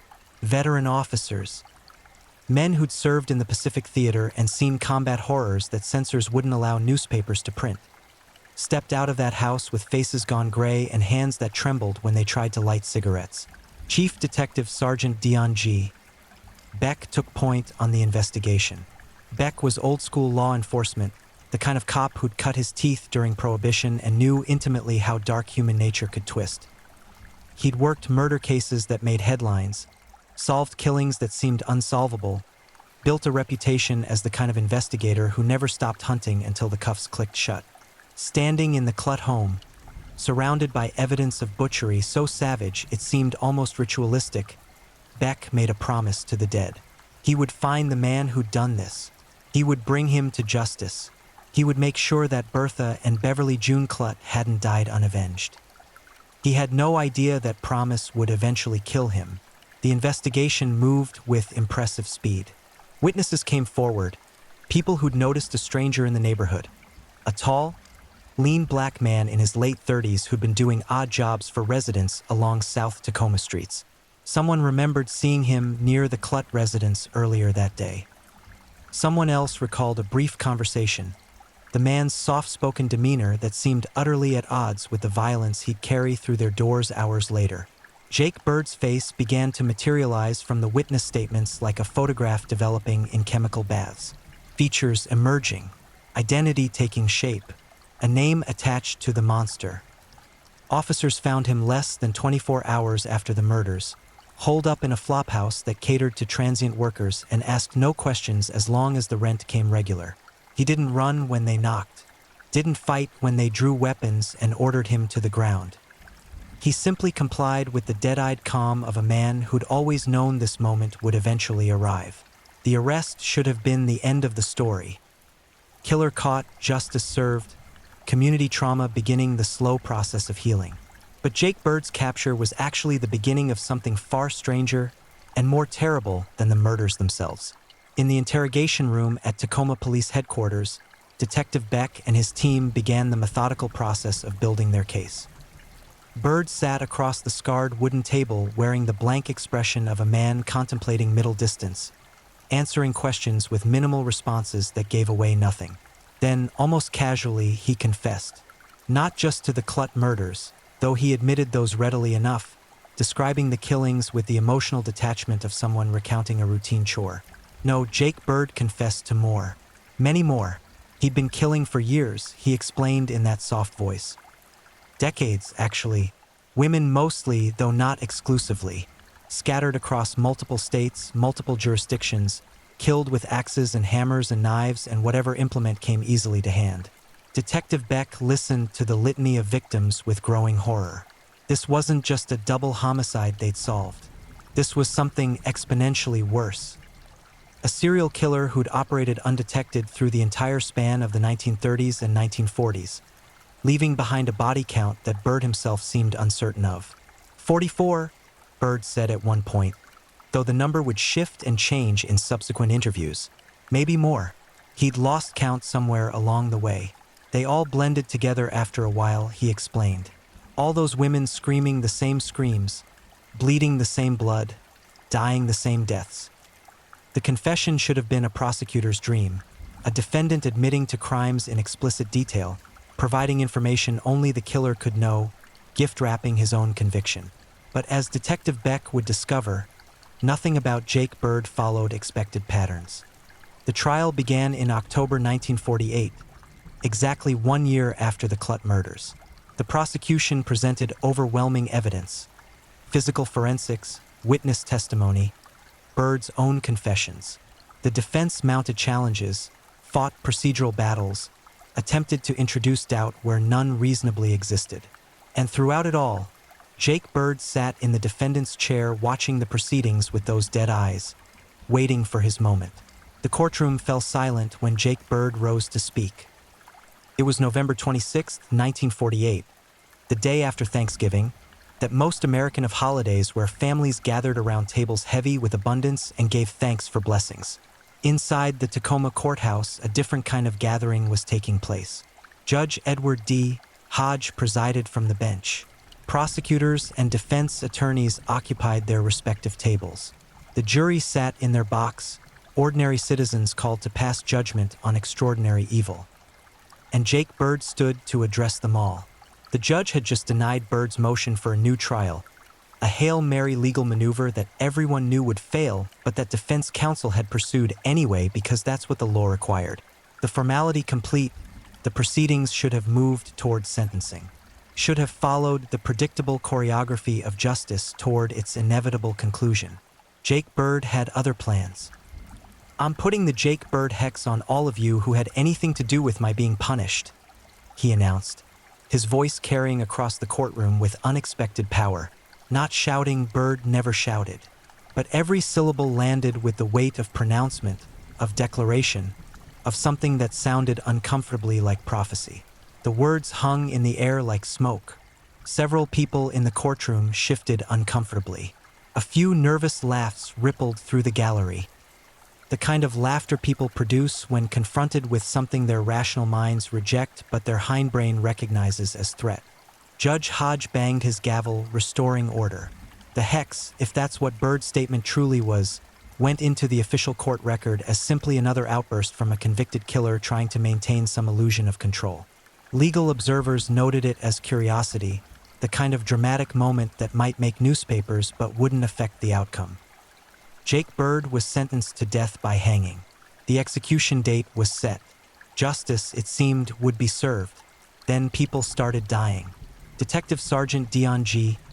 Beck, the man who'd promised the Clutt women he'd bring their killer to justice, died on June 28, 1949. Heart attack, the official cause of death read. Massive coronary failure, the kind of medical emergency that strikes without warning and kills before ambulances can arrive. Beck was 48 years old. He'd been in good health before the Bird case. No family history of heart disease. No warning signs or prior symptoms. He simply dropped dead in his home, gone between one heartbeat and the next. A tragedy, certainly, but hardly supernatural. Hearts fail. Healthy people die unexpectedly.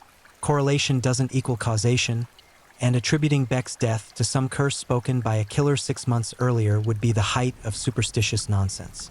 That's what people told themselves anyway. Judge Edward D. Hodge died on August 3, 1950. Heart attack. Sudden, massive, fatal. He was 58. Not young, but not old enough that death should have come calling with such violent urgency. Hodge had seemed vigorous during the Byrd trial, energetic and sharp-minded. Then his heart simply stopped, and another man who'd participated in Jake Byrd's conviction went into the ground. 2 deaths, 2 heart attacks, 2 men directly involved in the Byrd case. The whispers started. Quiet at first, the kind of talk that happens in bars after too many drinks, in late-night conversations between cops who'd seen things that couldn't quite be explained. The Jake Byrd hex, that weird statement he'd made in court. The way he'd looked at people when he said it like he was marking them for collection. Prosecutor Thomas Egan, who delivered the closing arguments that sealed Byrd's conviction, began experiencing severe health problems. Heart palpitations, chest pains. The kind of symptoms that send people to cardiologists and leave them clutching prescription bottles while trying not to think about colleagues who died suddenly. Court reporter Paul Hughes, the man responsible for transcribing every word of the Byrd trial, including that hex, fell ill. His health deteriorated rapidly in ways doctors struggled to explain. Tests came back inconclusive. Treatments failed to help. Hughes wasted away while medical professionals exchanged confused looks and adjusted diagnoses that never quite fit. Officer Emmett Anderson, who'd participated in Byrd's arrest, died. Officer Sherman Lyons, who'd guarded Byrd during trial proceedings, died. Both men, both heart attacks, both sudden and unexpected and fatal. The body count climbed. 6 men. 6 individuals directly connected to Jake Byrd's capture, trial, or conviction. 6 deaths occurring within a narrow window of time after Byrd had spoken his curse. Statistical anomaly, skeptics insisted. Coincidence on a grand scale, but coincidence nonetheless. People die. It happens. Attributing these deaths to supernatural causes was medieval thinking, the kind of superstitious garbage that rational minds should reject. But the fear was real, tangible. You could watch it move through Tacoma law enforcement like contagion. See it in the way officers avoided talking about the Byrd case. Notice how prosecutors declined to use it as case study material despite its legal significance. Jake Byrd sat on death row at the Washington State Penitentiary in Walla Walla, waiting for his execution date while the men who'd put him there dropped dead one by one. Guards who had to interact with him daily approached the duty with visible reluctance. No one wanted to be the next name on whatever list Byrd might be keeping in his head. The condemned man offered no explanations. When questioned about the deaths, whether he knew something, whether he'd somehow orchestrated these killings from his cell, Byrd simply smiled. That same blank, dead-eyed smile he'd worn throughout his trial. The expression of a man who'd discovered a joke no one else could hear. Researchers began digging into Byrd's background, searching for some explanation for the hex and the deaths that followed. What they found painted a picture of a killer whose origins were shrouded in deliberate obscurity. Jake Byrd was born sometime around 1901 in Louisiana, though the exact date and location shifted depending on which records you consulted. His early life existed in that historical shadow where poor Black Americans often lived in the early 20th century. Minimally documented, barely recorded, their existences noted only when they intersected with legal or medical systems. He'd ridden the rails extensively, working as a transient laborer throughout the South and Midwest before eventually drifting west. The kind of life that left few traces but provided maximum opportunity for someone inclined toward violence. Hop a freight train, kill someone in one town, move to the next before bodies were discovered. The mobility of the era combined with jurisdictional limitations meant serial killers could operate almost indefinitely if they kept moving. But the hex, where had that come from? Some researchers pointed to Byrd's Louisiana roots, suggesting connections to hoodoo traditions that included hexing practices. Others dismissed this as racial stereotyping, noting that nothing in Byrd's background indicated any genuine spiritual practice beyond calculated psychological warfare. The The truth, like so many things about Jake Bird, remained maddeningly elusive.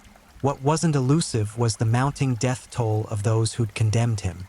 6 men dead, 6 families grieving, 6 funerals where attendees couldn't help but wonder if the cause of death listed on certificates told the whole story.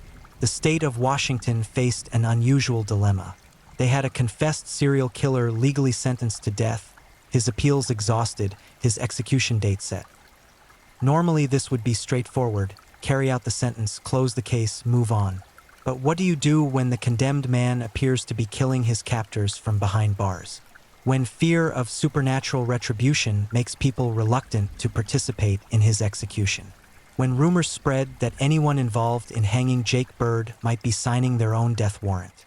Prison officials began having difficulty finding volunteers for the execution team. Traditionally, carrying out a death sentence came with hazard pay and drew applicants from staff who needed the extra money or believed in capital punishment strongly enough to participate directly. For the Bird execution, volunteers were scarce. No one wanted to be the person who sprang the trapdoor. No one wanted their name added to whatever list the Jake Bird hex was working through. The warden considered his options. The law required the execution to proceed. Justice demanded it. The families of Bird's victims, especially the Clutt family, deserved to see the sentence carried out. But assembling an execution team willing to actually hang Jake Bird was proving more difficult than anyone had anticipated. Meanwhile, on death row, Jake Bird waited, patient as a spider in its web. Occasionally he'd comment on the deaths, expressing mock sympathy, offering condolences that dripped with sardonic amusement. He never explicitly claimed responsibility for the hex working. Didn't need to. The body count spoke eloquently enough. The condemned man had found a way to keep killing even after capture. Whether through genuine supernatural means or simply through the power of fear and coincidence, Jake Bird had transformed his impending execution into an ongoing horror story that left everyone involved looking over their shoulders and wondering who would be next. The answer to that question would prove more complicated than anyone expected. Jake Bird began talking in earnest during the spring of 1949, and what emerged from those conversations redrew the map of American serial murder. Detectives from across the country made pilgrimages to the Washington State Penitentiary, carrying with them case files on unsolved homicides and photographs of victims whose killers had never been identified. They sat across tables from Bird in interrogation rooms that smelled of industrial disinfectant and cigarette smoke, and they listened while he recounted murders with the casual detail of a man discussing his employment history, which, in a sense, he was. Killing had been Jake Bird's vocation for more than 2 decades. His real job, the transient labor, the odd jobs, the day work, that had simply been the cover story he wore while moving between victims. The confessions came in waves. Some days Bird was cooperative, almost eager to claim responsibility for unsolved murders. Other days he was coy, offering tantalizing hints about crimes before clamming up and refusing further discussion. He seemed to enjoy the attention, the parade of investigators hanging on his every word, the knowledge that he'd finally achieved a kind of fame even if it came attached to infamy. Tacoma, Omaha, Kansas City, Sioux City. The litany of locations read like an atlas of mid-century America, a geography lesson taught in blood. Bird had crisscrossed the country for years, riding freight trains and working harvests and slaughtering people in communities he passed through like a plague in human form. The Tacoma murders, Bertha and Beverly June Clutt, those were just the finale, the place where his luck finally ran out and the trail ended. But the beginning stretched back to the late 1920s, back when Bird was a young man just learning his trade and discovering the peculiar satisfaction that came from ending human lives. Investigators corroborated what they could. Bird knew details about crime scenes that had never been published, the position of bodies, the layout of rooms, the type of weapon used. In case after case, he could describe things only the killer would know. The specific pattern of blood spatter. The last words victims had spoken. The exact location where he'd hidden after the murders, waiting for police to sweep through so he could slip away undetected. The confirmed body count climbed into double digits. 11 murders verified through Bird's confessions and matching crime scene details. But that number represented only the cases where investigators had enough evidence to feel confident about the connection. Bird himself claimed responsibility for many more. The frequently cited figure of 44 victims that he'd mentioned during his initial confession, though the number fluctuated depending on his mood and audience. Could one man really have killed that many people without being caught for 20 years? In the pre-FBI era, before computer databases and interstate information sharing, before psychological profiling and forensic science became sophisticated tools of investigation. Absolutely. Bird had operated during a perfect storm of criminal opportunity. High mobility, jurisdictional limitations, victims chosen from vulnerable populations whose deaths didn't always trigger intensive investigations. The confession circuit revealed patterns in Bird's victim selection. He targeted women primarily, often those living alone or in isolated circumstances. He preferred axes as weapons, brutal, available, effective. He struck quickly, violently, with overwhelming force that gave victims little chance to defend themselves or raise effective alarm. But the confessions also revealed something else: coldness, an absolute absence of empathy or remorse that chilled even hardened investigators accustomed to interviewing killers. Bird discussed his crimes with the emotional detachment of someone describing a maintenance task. There was no pleasure in his recounting, no sadistic relishing of victims' suffering. Just flat, factual descriptions delivered in that soft voice while he watched detectives' reactions with those dead eyes. He was, in the clinical sense, a psychopath, someone fundamentally disconnected from normal human emotional response, incapable of experiencing guilt or compassion or any of the internal restraints that prevent most people from acting on violent impulses. Bird had discovered early that he could kill without feeling bad about it, and he'd built a lifestyle around that discovery. The interviews also touched on the hex, carefully, obliquely, because none of the investigators wanted to seem superstitious, but the question hung in every conversation. Did Bird really believe he could kill people through cursing them? Was the hex genuine in some sense, or simply psychological warfare designed to torment his captors? Bird's answers were characteristically elusive. Sometimes he'd smile when asked about the deaths of Detective Beck and Judge Hodge and the others. Sometimes he'd make cryptic comments about powers that science couldn't measure and forces that existed beyond rational explanation. Sometimes he'd simply change the subject, leaving investigators to wonder whether his evasiveness indicated genuine supernatural belief or calculated manipulation. The truth probably lay somewhere in the middle. Bird clearly believed something, whether actual magical power or simply the strength of suggestion and fear to manifest real-world consequences. And regardless of the mechanism, the results were undeniable. People who'd participated in his conviction were dying at a statistically improbable rate. As months passed and the confession circuit continued, a more complete picture of Jake Bird emerged. Not the supernatural boogeyman that folklore was beginning to transform him into, but something perhaps more disturbing. An ordinary man who'd discovered he could kill without remorse and who'd done so methodically, efficiently, for decades. He'd held jobs, paid rent, had casual conversations with landlords and employers and fellow boarding house residents who remembered him as quiet, polite, unmemorable. The perfect camouflage for a predator who needed to blend into communities long enough to identify targets before moving on. The psychological profile that developed from these interviews would later become case study material for the emerging field of criminal psychology. Bird displayed classic psychopathic traits: superficial charm when it suited him, grandiose sense of self-worth, pathological lying, cunning and manipulative behavior, lack of remorse or guilt, shallow emotional response, parasitic lifestyle, poor behavioral controls, promiscuity, early behavioral problems, lack of realistic long-term goals, impulsivity, irresponsibility, failure to accept responsibility for actions, and criminal versatility.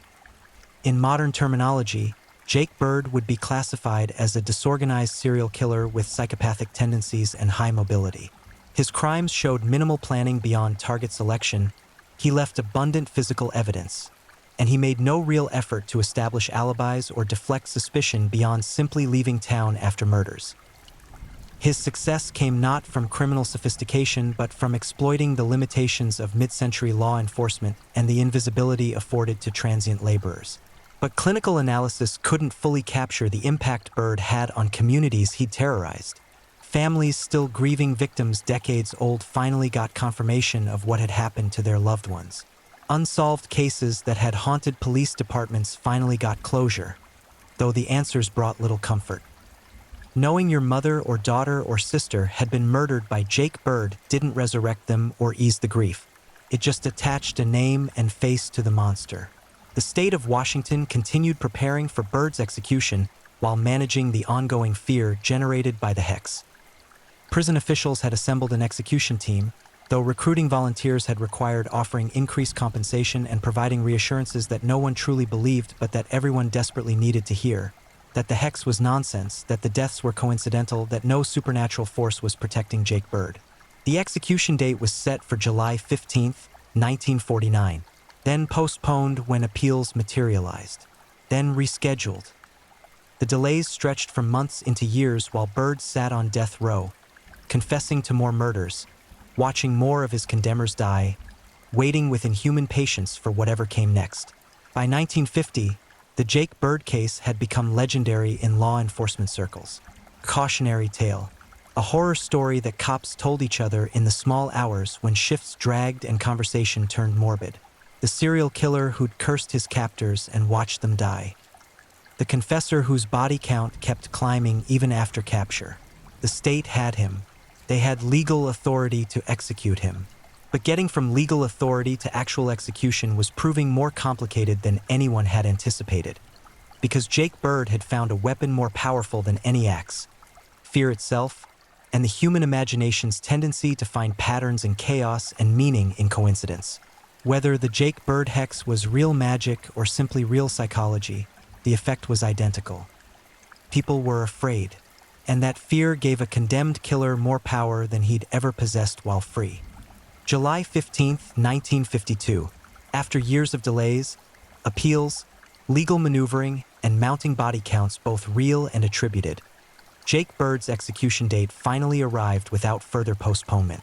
The Washington State Penitentiary prepared for the hanging with meticulous attention to detail. Every component of the gallows was inspected, tested, verified. The rope was measured precisely, thick enough to be strong, configured correctly to ensure the drop would break Bird's neck cleanly rather than leaving him to strangle. The trap door mechanism was oiled and tested repeatedly. Nothing would be left to chance. The execution team assembled with visible reluctance. Even with increased compensation and official reassurances, participating in Jake Bird's hanging felt like tempting fate.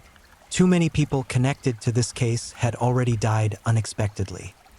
Too many heart attacks and sudden illnesses had clustered around Bird's conviction and imprisonment. The hex might be superstitious nonsense, but superstitious nonsense becomes harder to dismiss when bodies start accumulating. Bird spent his final hours with chaplains and prison officials, displaying the same flat effect he'd maintained throughout his incarceration. He showed no fear of impending death, no last-minute remorse for his victims, no emotional response appropriate to someone facing oblivion in a matter of hours. He simply existed in those final moments, present but fundamentally disconnected from the gravity of what approached. At 12:01 a.m., the traditional hour for executions, when one day becomes another and condemned prisoners cross from living to dead in the threshold between calendar dates, Jake Bird walked to the gallows. The death chamber was small, institutional, painted in colors meant to be neutral, but that instead seemed designed to drain hope. Witnesses occupied designated seating. Representatives from law enforcement, the prosecution, the media, and most importantly, family members of Bird's victims who'd waited years to see justice finally served. Among those witnesses sat members of the Clutt family. They'd buried Bertha and Beverly June nearly 5 years earlier, but grief like theirs doesn't operate on convenient timelines. The wounds were still fresh, still aching, still demanding the closure that only Bird's death might provide. Bird mounted the gallows steps without assistance.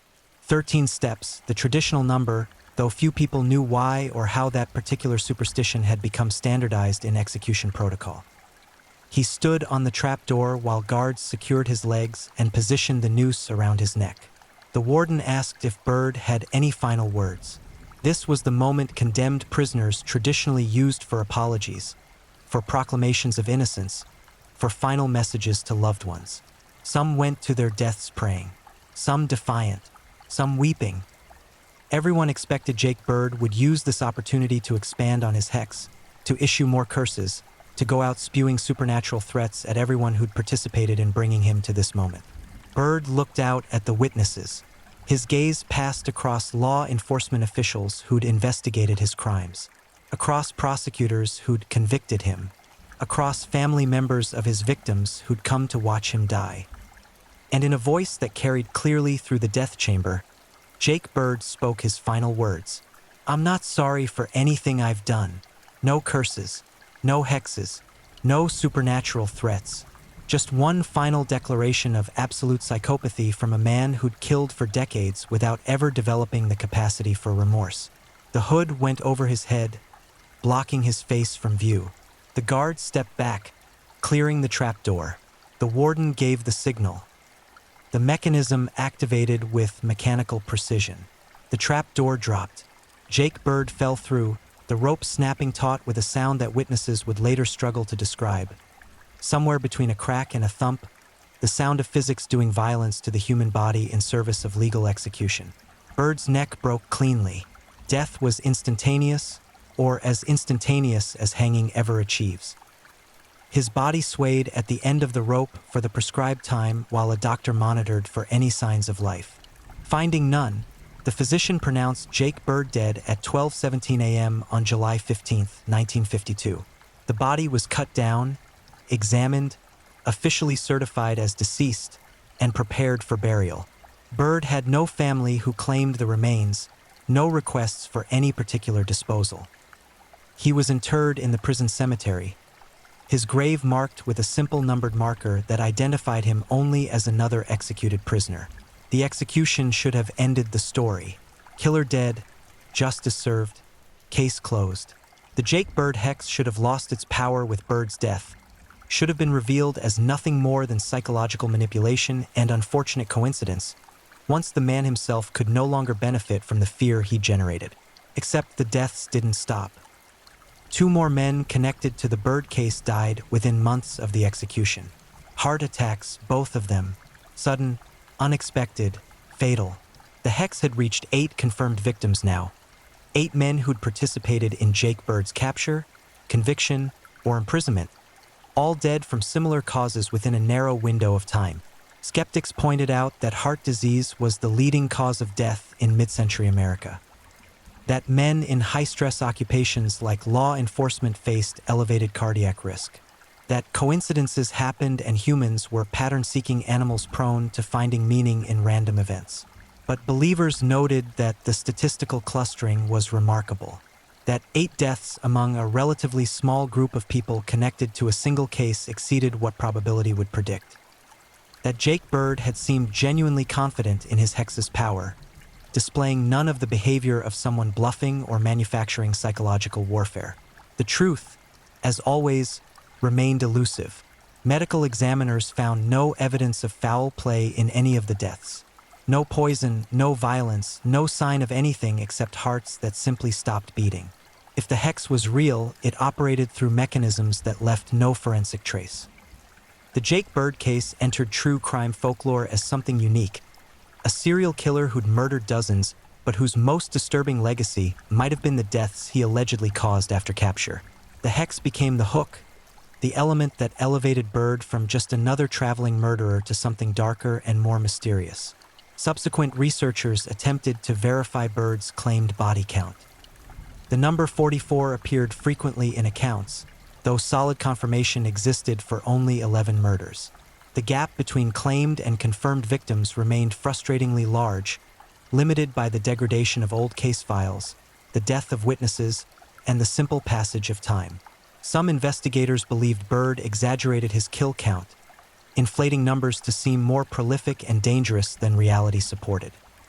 Others thought 44 might actually underestimate his true victim toll, that decades of transient killing across multiple states had left behind dozens of murders that were never connected to a single perpetrator. The families of confirmed victims found what closure they could in Bird's execution. The Klutz at least had the satisfaction of seeing their loved one's killer brought to justice and punished under law. Other families received only belated confirmations that unsolved murders from years or decades past had been solved, though the killer was already dead and buried by the time they learned the truth. The hex question persisted. In bars where cops gathered, in late-night conversations among true crime enthusiasts, in academic discussions about the psychology of serial killers, people argued about whether Jake Bird had possessed genuine supernatural power or had simply been lucky enough to see coincidence align with his threats. What's undeniable is the fear was real. The way people avoided talking about the Bird case, the reluctance of witnesses to discuss their involvement, the way 8 men connected to Bird's conviction died within years of his execution, all from similar causes, all unexpectedly. Whether you attribute those deaths to hexes or heart disease, to supernatural forces or statistical anomaly, the effect remains the same. Jake Bird found a way to terrorize people even from death row, even after execution, even from the grave. He transformed his impending death into an ongoing horror story that outlived him by decades. Today, more than 70 years after the Clutt murders, Jake Bird remains a figure of dark fascination. His case appears in true crime compendiums, gets discussed on podcasts, serves as historical example of how serial killers operated before modern forensic science and interstate law enforcement cooperation made such extended killing sprees more difficult. But the real legacy of Jake Bird isn't the confirmed murders or even the suspected ones. It's the question he left behind, carved as deeply as any axe wound. Did the hex work? 8 men died. Coincidence or curse? Medical probability or malevolent power?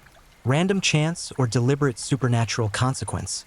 Jake Bird took the answer with him to the grave, leaving behind only bodies, unanswered questions, and the uncomfortable reminder that sometimes the scariest monsters are the ones who continue haunting us long after they're dead. The gallows that hanged him were eventually dismantled. The prison cemetery where he's buried sees few visitors. The case files sit in archives, yellowing and fragile, waiting for researchers willing to dig through decades of documentation in search of answers that may not exist. But on quiet nights in Tacoma, when fog rolls thick off Commencement Bay the way it did on October 30th, 1947, people still remember. Still tell stories about the drifter who killed for decades and cursed his captors and went to his death unrepentant and unavenged by anything except possibly forces beyond human understanding. The Jake Bird hex.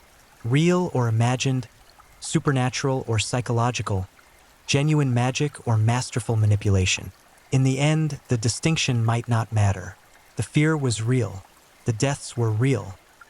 And somewhere in the intersection of those two realities, Jake Bird achieved a kind of immortality that his victims never received. The immortality of horror stories that refuse to die, passed down through generations who never knew the man but can't quite forget the legend. If you're enjoying these stories, don't forget to leave a comment. I'd love to know where you're tuning in from and what time it is in your part of the world. And if you haven't already, make sure to like this video and subscribe so you never miss the next true crime story to help you unwind. Now let's get into our final story. Story 4, The Candy Man's Shadow. 5 innocent lives stolen by a monster in plain sight, aka the Sunday School Slayer. There are predators who announce themselves with violence and chaos. And then there are those who arrive bearing gifts, smiling gently, speaking the language of faith and kindness while concealing appetites so depraved that even seasoned investigators would later struggle to comprehend the depths of calculated evil required to execute such monstrous acts against the smallest and most trusting among us. In the seemingly peaceful neighborhoods of Salt Lake City, Utah, during the early 1980s, parents sent their children outdoors to play without the gnawing anxiety that grips modern suburbia. They believed in community, in neighbors watching out for one another, in the fundamental decency of people who attended church services and volunteered their time to better the lives of young people. But lurking within that facade of normalcy existed a singular nightmare. A man who exploited every ounce of trust his community placed in him, who weaponized his position of spiritual authority, who used confections and companionship as lures to bring innocent boys into his orbit before extinguishing their lives with a cold brutality that would eventually force an entire city to confront the horrifying reality that evil does not always announce itself with fangs bared and claws extended. Sometimes it arrives in a station wagon, offering candy and conversation, hiding behind wire-rimmed glasses and a gentle demeanor that made parents feel their children were safe in his presence. By the time the truth emerged, 5 families would be shattered beyond repair, 5 young boys would be stolen from futures they would never experience, and one man's name would become synonymous with betrayal so profound that it would fundamentally alter how communities viewed those they placed in positions of trust with their children. Arthur Gary Bishop entered the world in September 1952, born into circumstances that offered no obvious preview of the horror he would eventually unleash. Raised within the structure and teachings of the Church of Jesus Christ of Latter-day Saints, he appeared to embody the values espoused by that faith during his formative years. Those who knew him in his youth described a quiet, somewhat awkward individual who demonstrated neither the violent tendencies nor the obvious warning signs that people retrospectively search for when trying to understand how monsters are made. He served a mission for his church in the Philippines, fulfilling what many within that faith consider a foundational rite of passage into adulthood. Upon returning, he enrolled at Utah State University, pursuing education and presenting himself as a young man committed to building a conventional, productive existence. Yet beneath this carefully maintained exterior, darker compulsions were already beginning to take root and spread like malignant vines through his psyche. Bishop's attraction to children manifested early, though he became adept at concealing these impulses behind a mask of respectability. He sought out positions that granted him access to young people, understanding instinctively that proximity would feed his growing obsessions. He worked in various capacities that brought him into contact with children, each role providing opportunities to study their behaviors, identify the vulnerable ones, and refine the techniques he would later employ with lethal consequence. His pattern of deception extended beyond his predatory interests. Bishop engaged in embezzlement schemes, stealing money from employers while maintaining his image as a trustworthy, religiously devout individual. When suspicion began to fall upon him in one location, he would simply relocate, adopt a different name, and reconstruct his persona in a new community where nobody knew his history. This ability to reinvent himself, to slip away from consequences and resurface elsewhere with a clean slate, would prove catastrophic for the families whose paths would eventually cross with his. By the time Bishop settled in the Salt Lake City area in the late 1970s and early 1980s, he had perfected his predatory methodology. He understood that successful hunters must first gain the trust of their prey, and in suburban Utah, trust was granted most readily to those who demonstrated religious commitment and community involvement. Bishop volunteered to work with youth groups, positioned himself as a mentor figure, and cultivated relationships with families who believed they were allowing their children to spend time with a wholesome, positive role model. He rented a modest home and maintained employment, creating the appearance of stability that helped deflect any potential scrutiny. Neighbors saw a polite, somewhat reserved man who kept his property tidy and caused no disturbances. Parents saw someone willing to devote his time to entertaining and educating children, a seemingly generous soul in an era when such volunteerism was viewed as admirable rather than suspicious. None of them could perceive the darkness festering behind his cordial smile, the meticulous planning occurring within his mind as he identified potential victims and calculated how to separate them from safety. Bishop's intelligence served his predatory purposes well. He recognized that abducting children required careful strategy, that impulsive action would lead swiftly to capture, and that patience would yield opportunities that force never could. He studied the routines of neighborhood families, noting which children walked alone, which parents maintained looser supervision, and which boys seemed particularly trusting or eager for adult attention and approval. The methods he employed to lure victims demonstrated his understanding of child psychology. He would approach boys in public spaces, striking up casual conversations that seemed innocent to any observers. He offered candy, toys, and the promise of exciting activities, simple enticements that appealed to young minds not yet equipped to recognize manipulation. He would sometimes engage children in conversations about video games or other interests, establishing common ground that made them perceive him as friendly rather than threatening. Once he had identified a suitable target and established initial contact, Bishop would work to engineer situations where he could isolate the child from public view and potential intervention. He might suggest showing the boy something interesting at his home, or offer to drive him somewhere exciting, or simply wait for an opportunity when the child was alone and vulnerable. His patience was extraordinary. He would sometimes cultivate a relationship with a potential victim over multiple encounters before attempting to abduct him, building familiarity that reduced the child's natural wariness. The community's cultural context facilitated Bishop's predations in ways that seem almost incomprehensible to modern sensibilities. In early 1980s Utah, the concept of stranger danger had not yet been drilled into children's consciousness with the intensity that would come later. Parents operated under the assumption that their tight-knit community provided inherent protection, that neighbors looked out for one another's children, and that people who attended church and participated in community activities were fundamentally trustworthy. This collective sense of security created blind spots that Bishop exploited with devastating effectiveness. His first known victim was a 4-year-old boy named Alonzo Daniels, who vanished on October 20th, 1979. The child had been playing near his home when Bishop approached him, likely offering some enticement that convinced the trusting youngster to accompany him. Once Bishop had the boy isolated within his residence, the facade of kindness evaporated entirely, revealing the monstrous reality beneath. What occurred within those walls represented a complete perversion of human decency.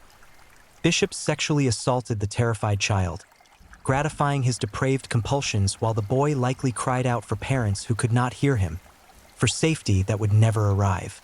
When Bishop's assault concluded, he faced a decision point that would reveal the true depths of his depravity. He could release the child, knowing that doing so would almost certainly lead to his identification and arrest, or he could ensure the boy's permanent silence through murder. He chose murder. Bishop drowned young Alonzo in a bathtub, holding the struggling child beneath the water until his small body went limp and lifeless. The act required sustained physical effort, minutes of deliberately maintaining downward pressure while the boy fought desperately for air, while his survival instincts compelled him to thrash and struggle against the hands forcing him underwater. Bishop had to witness every moment of the child's terror and agony, had to feel the diminishing strength of his struggles, had to watch the life drain from a 4-year-old who had trusted him. After committing this unspeakable act, Bishop disposed of the body with calculated coldness, transporting it to a remote location where it would not be easily discovered. He then returned to his normal routines, attending church services, interacting with neighbors, and maintaining the persona of a respectable community member while a family desperately searched for their missing son. The investigation into Alonzo's disappearance failed to generate leads that pointed toward Bishop. Without a body and without witnesses to the abduction, authorities had little to work with beyond the terrible certainty that something horrible had befallen the child. As weeks turned to months with no resolution, the case grew cold, and Bishop remained free to continue his predations. The successful completion of his first murder without immediate consequences emboldened Bishop rather than satisfying his compulsions. He had crossed a threshold from which there could be no return, and the experience had taught him that he could indeed abduct, assault, murder, and dispose of a child's body without triggering his immediate capture. This knowledge proved catastrophic for the children who would subsequently cross his path.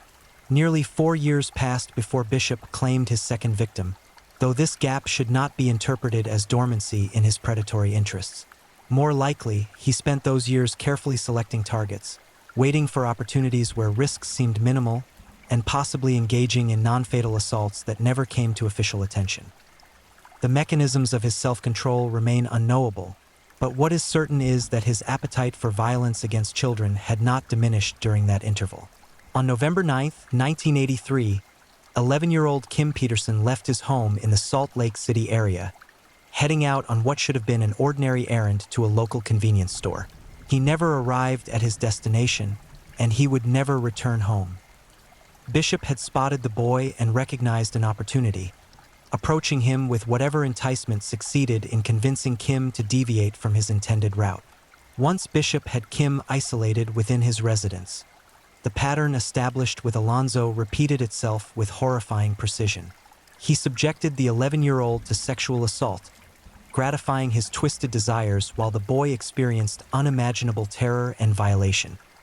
The psychological agony inflicted during these assaults is difficult for normal minds to comprehend. The betrayal of trust, the physical pain, the desperate fear, the complete powerlessness in the face of an adult's overwhelming force and malicious intent. When Bishop's assault concluded, he again faced the choice between releasing his victim and murdering him to prevent identification.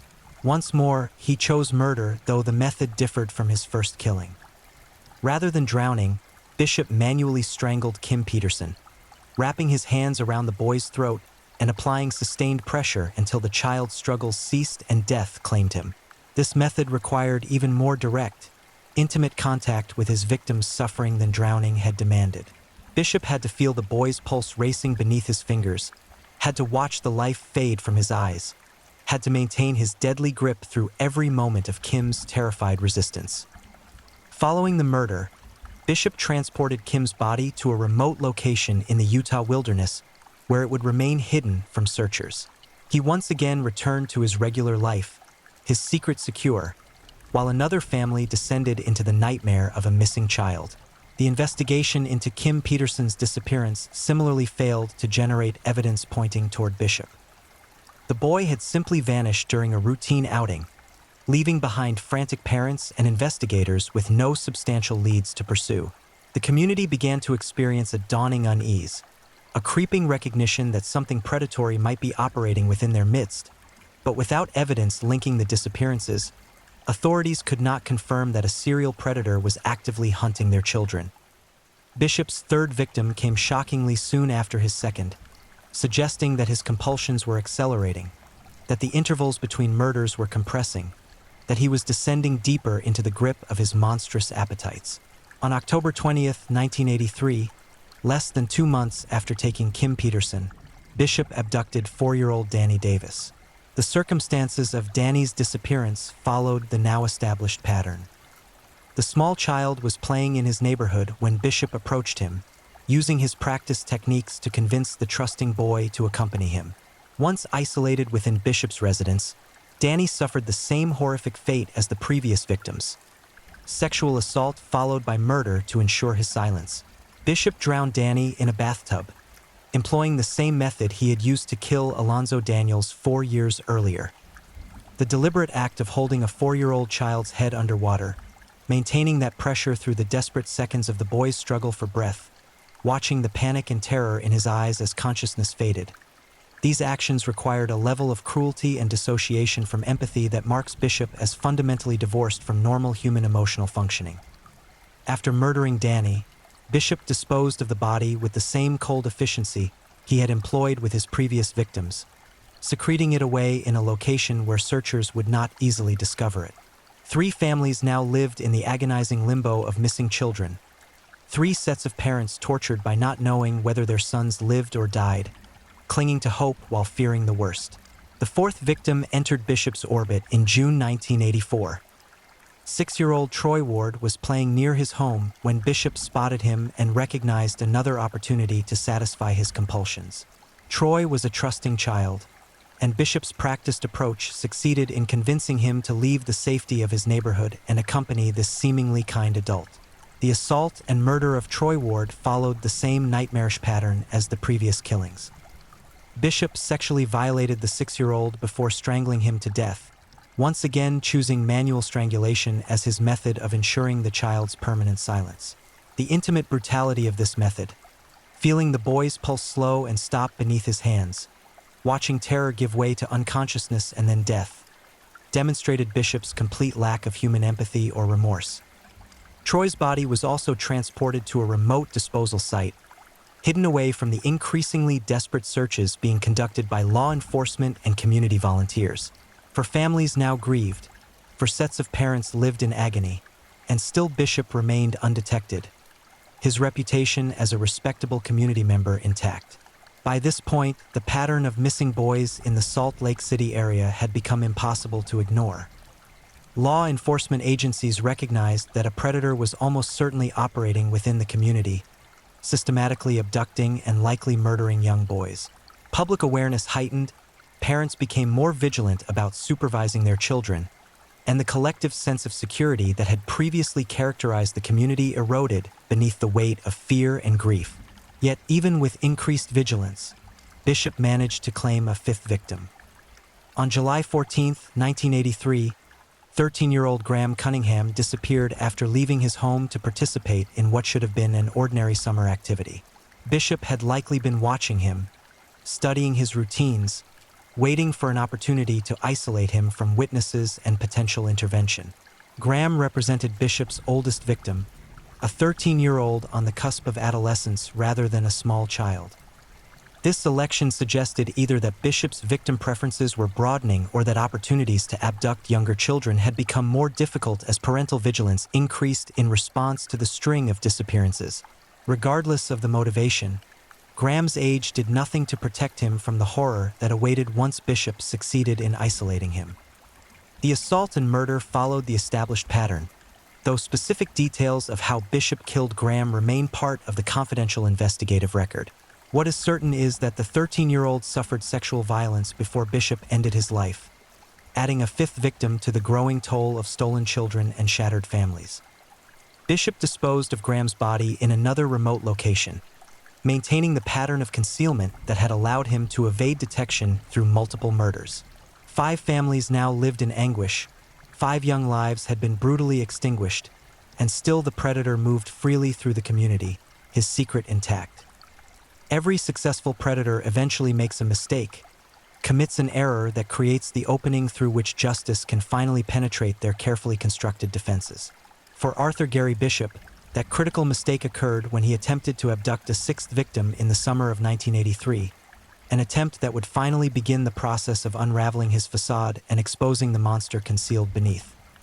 Bishop approached a young boy in a public area, employing his practiced techniques of friendly conversation and enticements designed to convince the child to accompany him. However, this particular boy proved less susceptible to manipulation than previous victims.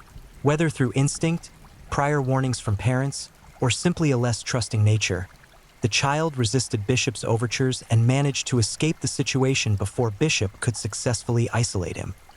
Critically, this near victim provided investigators with descriptions of both Bishop and his vehicle, information that had been lacking in the previous disappearances.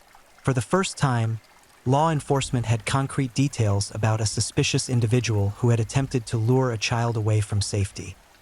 This information circulated among investigators working the missing children cases, creating the first tangible thread that might lead to identifying the predator who had been terrorizing the community. However, the initial lead did not immediately result in Bishop's identification. He had been careful to avoid creating an obvious trail connecting him to the disappearances, and his standing as a church-going community member provided him with a degree of protective camouflage that delayed suspicion. The investigation continued, following various leads and theories while Bishop remained free to maintain his normal routines. The breakthrough came through a combination of investigative persistence and Bishop's own unraveling composure. As pressure from the investigation increased and media coverage intensified, Bishop began to exhibit signs of psychological strain that those around him noticed. His behavior became more erratic, his emotional state less stable, and the mask of normalcy he had maintained for years began to develop cracks through which observant individuals could glimpse the turmoil beneath. Additionally, investigators had been methodically working through the description provided by the boy who escaped Bishop's attempted abduction, cross-referencing individuals who matched the physical appearance and vehicle description with those who had opportunity and access to the neighborhoods where the disappearances occurred. This painstaking process gradually narrowed the field of potential suspects, with Bishop emerging as an individual worthy of closer scrutiny. When detectives began conducting surveillance on Bishop and investigating his background more thoroughly, disturbing patterns emerged. His history of embezzlement and use of false identities raised immediate red flags, suggesting a pattern of deceptive behavior and criminal activity that contradicted his carefully cultivated image. His living situation: a single adult male with no children of his own, who nonetheless sought out opportunities to spend time with young boys, fit the profile of child predators that investigators had been developing. As evidence mounted and the circle tightened, investigators made the decision to bring Bishop in for questioning. The interrogation proved to be the final collapse of the facade he had maintained so successfully for so long. Faced with investigators who had clearly identified him as their primary suspect, confronted with evidence that undermined his denials, and perhaps experiencing a degree of psychological relief at the prospect of ending his exhausting pretense of normalcy, Bishop's resistance crumbled. The confession that emerged during interrogation revealed the full scope of his crimes in horrifying detail. Bishop admitted to the murders of all 5 boys, walking investigators through the methodical process by which he had selected, abducted, assaulted, and killed each victim. He described his techniques for gaining children's trust, the locations where he had committed his crimes, and critically, where he had disposed of the bodies. His account demonstrated a chilling level of calculation and premeditation. These were not impulsive acts committed in moments of lost control. They were carefully planned operations executed by an individual who understood exactly what he was doing and had developed increasingly refined methods for accomplishing his objectives without triggering immediate detection. Bishop had studied his victims, identified vulnerabilities, created opportunities for isolation, and then exploited those opportunities with brutal efficiency. The emotional impact of Bishop's confession on the investigating officers was profound. These were hardened professionals accustomed to confronting the worst of human behavior, yet the systematic nature of Bishop's predations, the young ages of his victims, and the combination of sexual violence and murder inflicted upon children tested even their considerable resilience. Some investigators reportedly struggled with the psychological weight of Bishop's detailed descriptions, the matter-of-fact tone with which he recounted acts of unspeakable cruelty against the most vulnerable members of society. Bishop's confession allowed authorities to locate the remains of his victims, providing the families with the terrible closure of confirmed death, but at least ending the agonizing uncertainty about their children's fates. Recovery teams were dispatched to the remote locations Bishop identified, where they found the bodies in various states of decomposition depending on how long they had been concealed. The discoveries confirmed every horrific detail of Bishop's account. These children had indeed suffered sexual assault before being murdered, their lives stolen by an individual who had exploited their trust and innocence for his own depraved gratification. The physical evidence recovered from the disposal sites corroborated Bishop's confession and eliminated any possibility that he might later recant or claim his admissions had been coerced. News of Bishop's arrest and confession sent shockwaves through the Salt Lake City community and beyond. Parents who had allowed their children to spend time with Bishop, who had trusted him as a mentor figure and positive role model, experienced crushing guilt alongside their horror at learning his true nature. Neighbors who had lived near him, exchanged pleasantries with him, considered him a quiet but respectable member of the community, struggled to reconcile the monster revealed in his confession with the unremarkable man they thought they knew. The case forced a broader cultural reckoning with the reality that child predators do not always present as obviously threatening or suspicious individuals. Bishop had successfully hidden in plain sight specifically because he understood how to present himself as trustworthy, how to exploit the assumptions communities made about people who attended church and volunteered their time. His crimes demonstrated that evil could wear a gentle mask, that monsters could speak softly and smile kindly while harboring intentions of unthinkable cruelty. Religious communities, particularly within the Church of Jesus Christ of Latter-day Saints, faced difficult questions about how someone could have participated in their faith structures and activities while simultaneously committing such heinous acts. The cognitive dissonance between Bishop's public religious devotion and his private monstrosities challenged simplistic narratives about the relationship between faith and morality, forcing acknowledgement that religious participation alone provides no guarantee of ethical behavior or protection against predatory evil.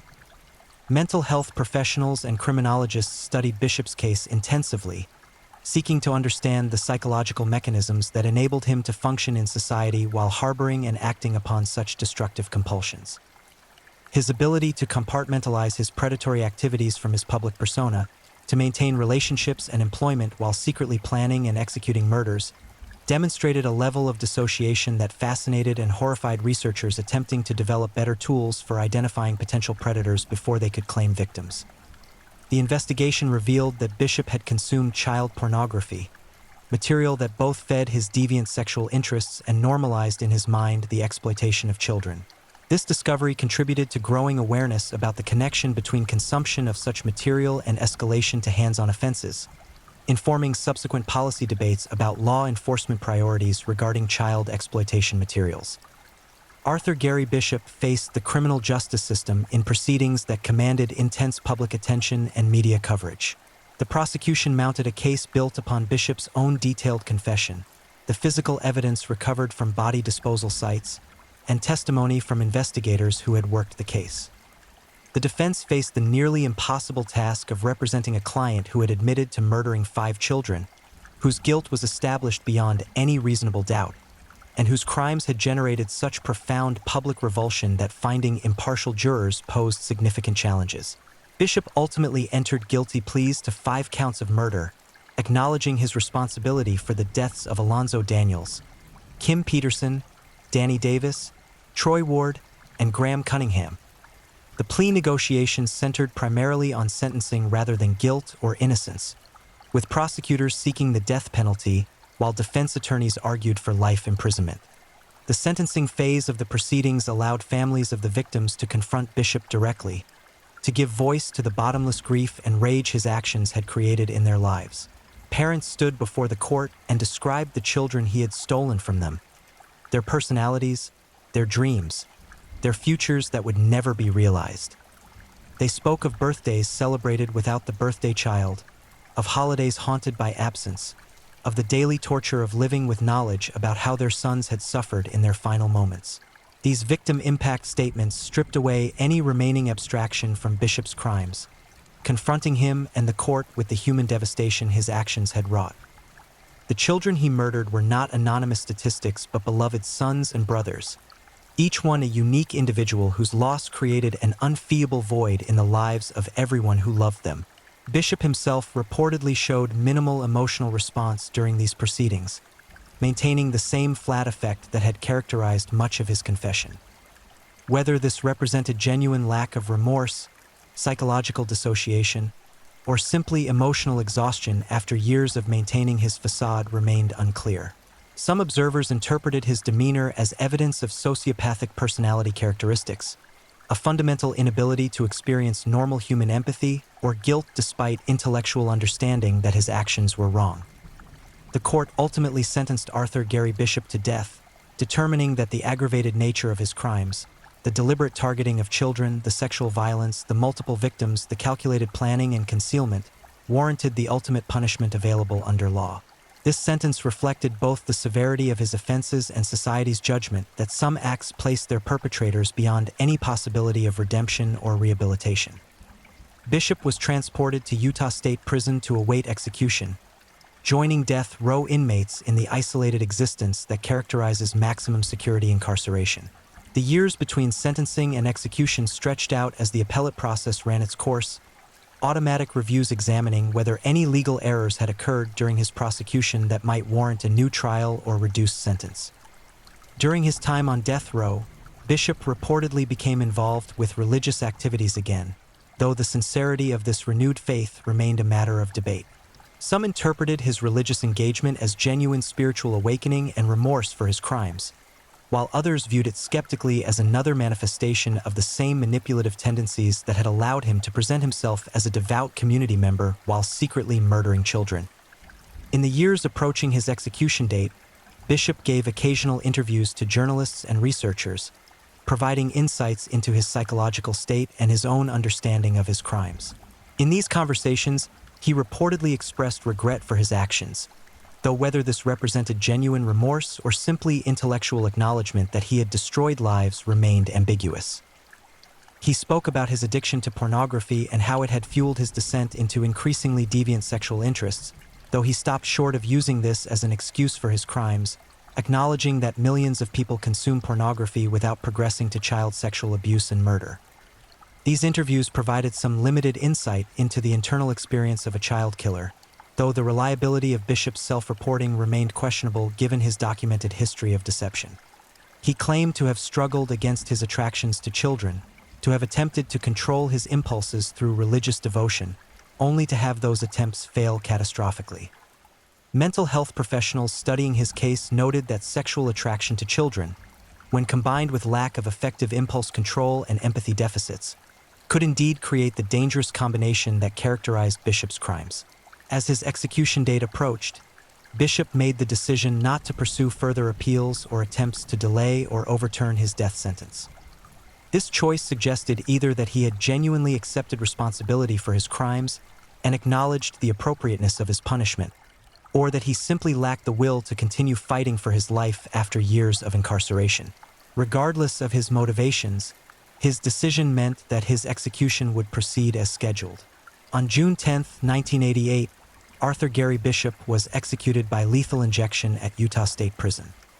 The execution was carried out according to protocol, with Bishop administered a combination of drugs that rendered him unconscious before stopping his heart. Witnesses to the execution reported that he showed no visible signs of distress during the process, slipping into unconsciousness quietly and dying within minutes of the procedure's commencement. His death brought a measure of closure to the families of his victims, though closure is perhaps too gentle a word for what they experienced. Nothing could restore the children he had stolen. Nothing could erase the knowledge of how those children had suffered. Nothing could fill the voids their absences had created. Bishop's execution meant only that he would claim no further victims, that he would inflict no additional suffering, that the world now contained one fewer monster capable of such heinous cruelty. The legacy of Arthur Gary Bishop's crimes extended far beyond the immediate circle of his victims' families.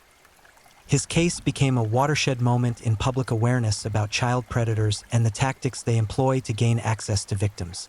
The recognition that he had exploited his position within a religious community, that he had used his reputation as a devout and trustworthy individual as cover for his predations, fundamentally altered how many institutions approached the question of supervising adults who worked with children. Religious organizations, schools, youth programs, and community organizations implemented more rigorous screening procedures for volunteers and employees who would have contact with minors. Background checks became standard rather than optional, and policies requiring multiple adults to be present during youth activities proliferated as institutions sought to eliminate opportunities for predators to isolate potential victims. Parents became more vigilant about teaching their children to recognize inappropriate behavior from adults, even adults who seemed kind and trustworthy. The concept of stranger danger evolved to acknowledge that many child predators were not strangers at all, but rather individuals who deliberately cultivated trust and access within communities. Children were taught that they had the right to refuse requests from adults that made them uncomfortable, even adults they knew and liked, a fundamental shift from previous cultural norms that emphasized obedience to adult authority. The investigation and prosecution of Bishop's crimes also contributed to evolving law enforcement techniques for investigating child disappearances and identifying serial predators. The recognition that his crimes followed predictable patterns, targeting vulnerable children, using similar methods of enticement, disposing of bodies in remote locations, informed the development of criminal profiling techniques that would later prove valuable in investigating other cases involving missing and murdered children. True crime scholars and criminal psychologists continue to study Bishop's case decades after his execution, viewing it as an instructive example of how superficial normalcy can mask profound pathology, how community trust can be weaponized by those with malicious intent, and how the combination of sexual deviance and violent impulses can manifest in the most horrific crimes imaginable. The 5 boys whose lives Bishop stole, Alonzo Daniels, Kim Peterson, Danny Davis, Troy Ward, and Graham Cunningham, are remembered not primarily as victims of a monster, but as children who deserve to grow up, to experience the full measure of human existence, to contribute their unique gifts to the world. Their families have worked to ensure that they are memorialized as individuals rather than simply as statistics in a crime that shocked a nation.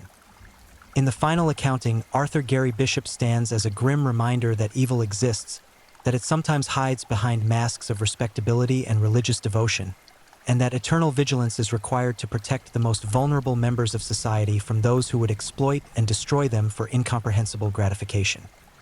His crimes were monstrous, his punishment just, and the lessons drawn from his predations continue to inform efforts to prevent others like him from claiming victims in the future. The children he murdered deserved better than the fate he inflicted upon them. Their memories demand that society remain forever committed to identifying predators before they can act, to protecting children from those who would harm them, and to ensuring that when monsters do emerge from behind their masks of normalcy, justice arrives swiftly and certainly to end their reign of terror and prevent them from destroying additional lives.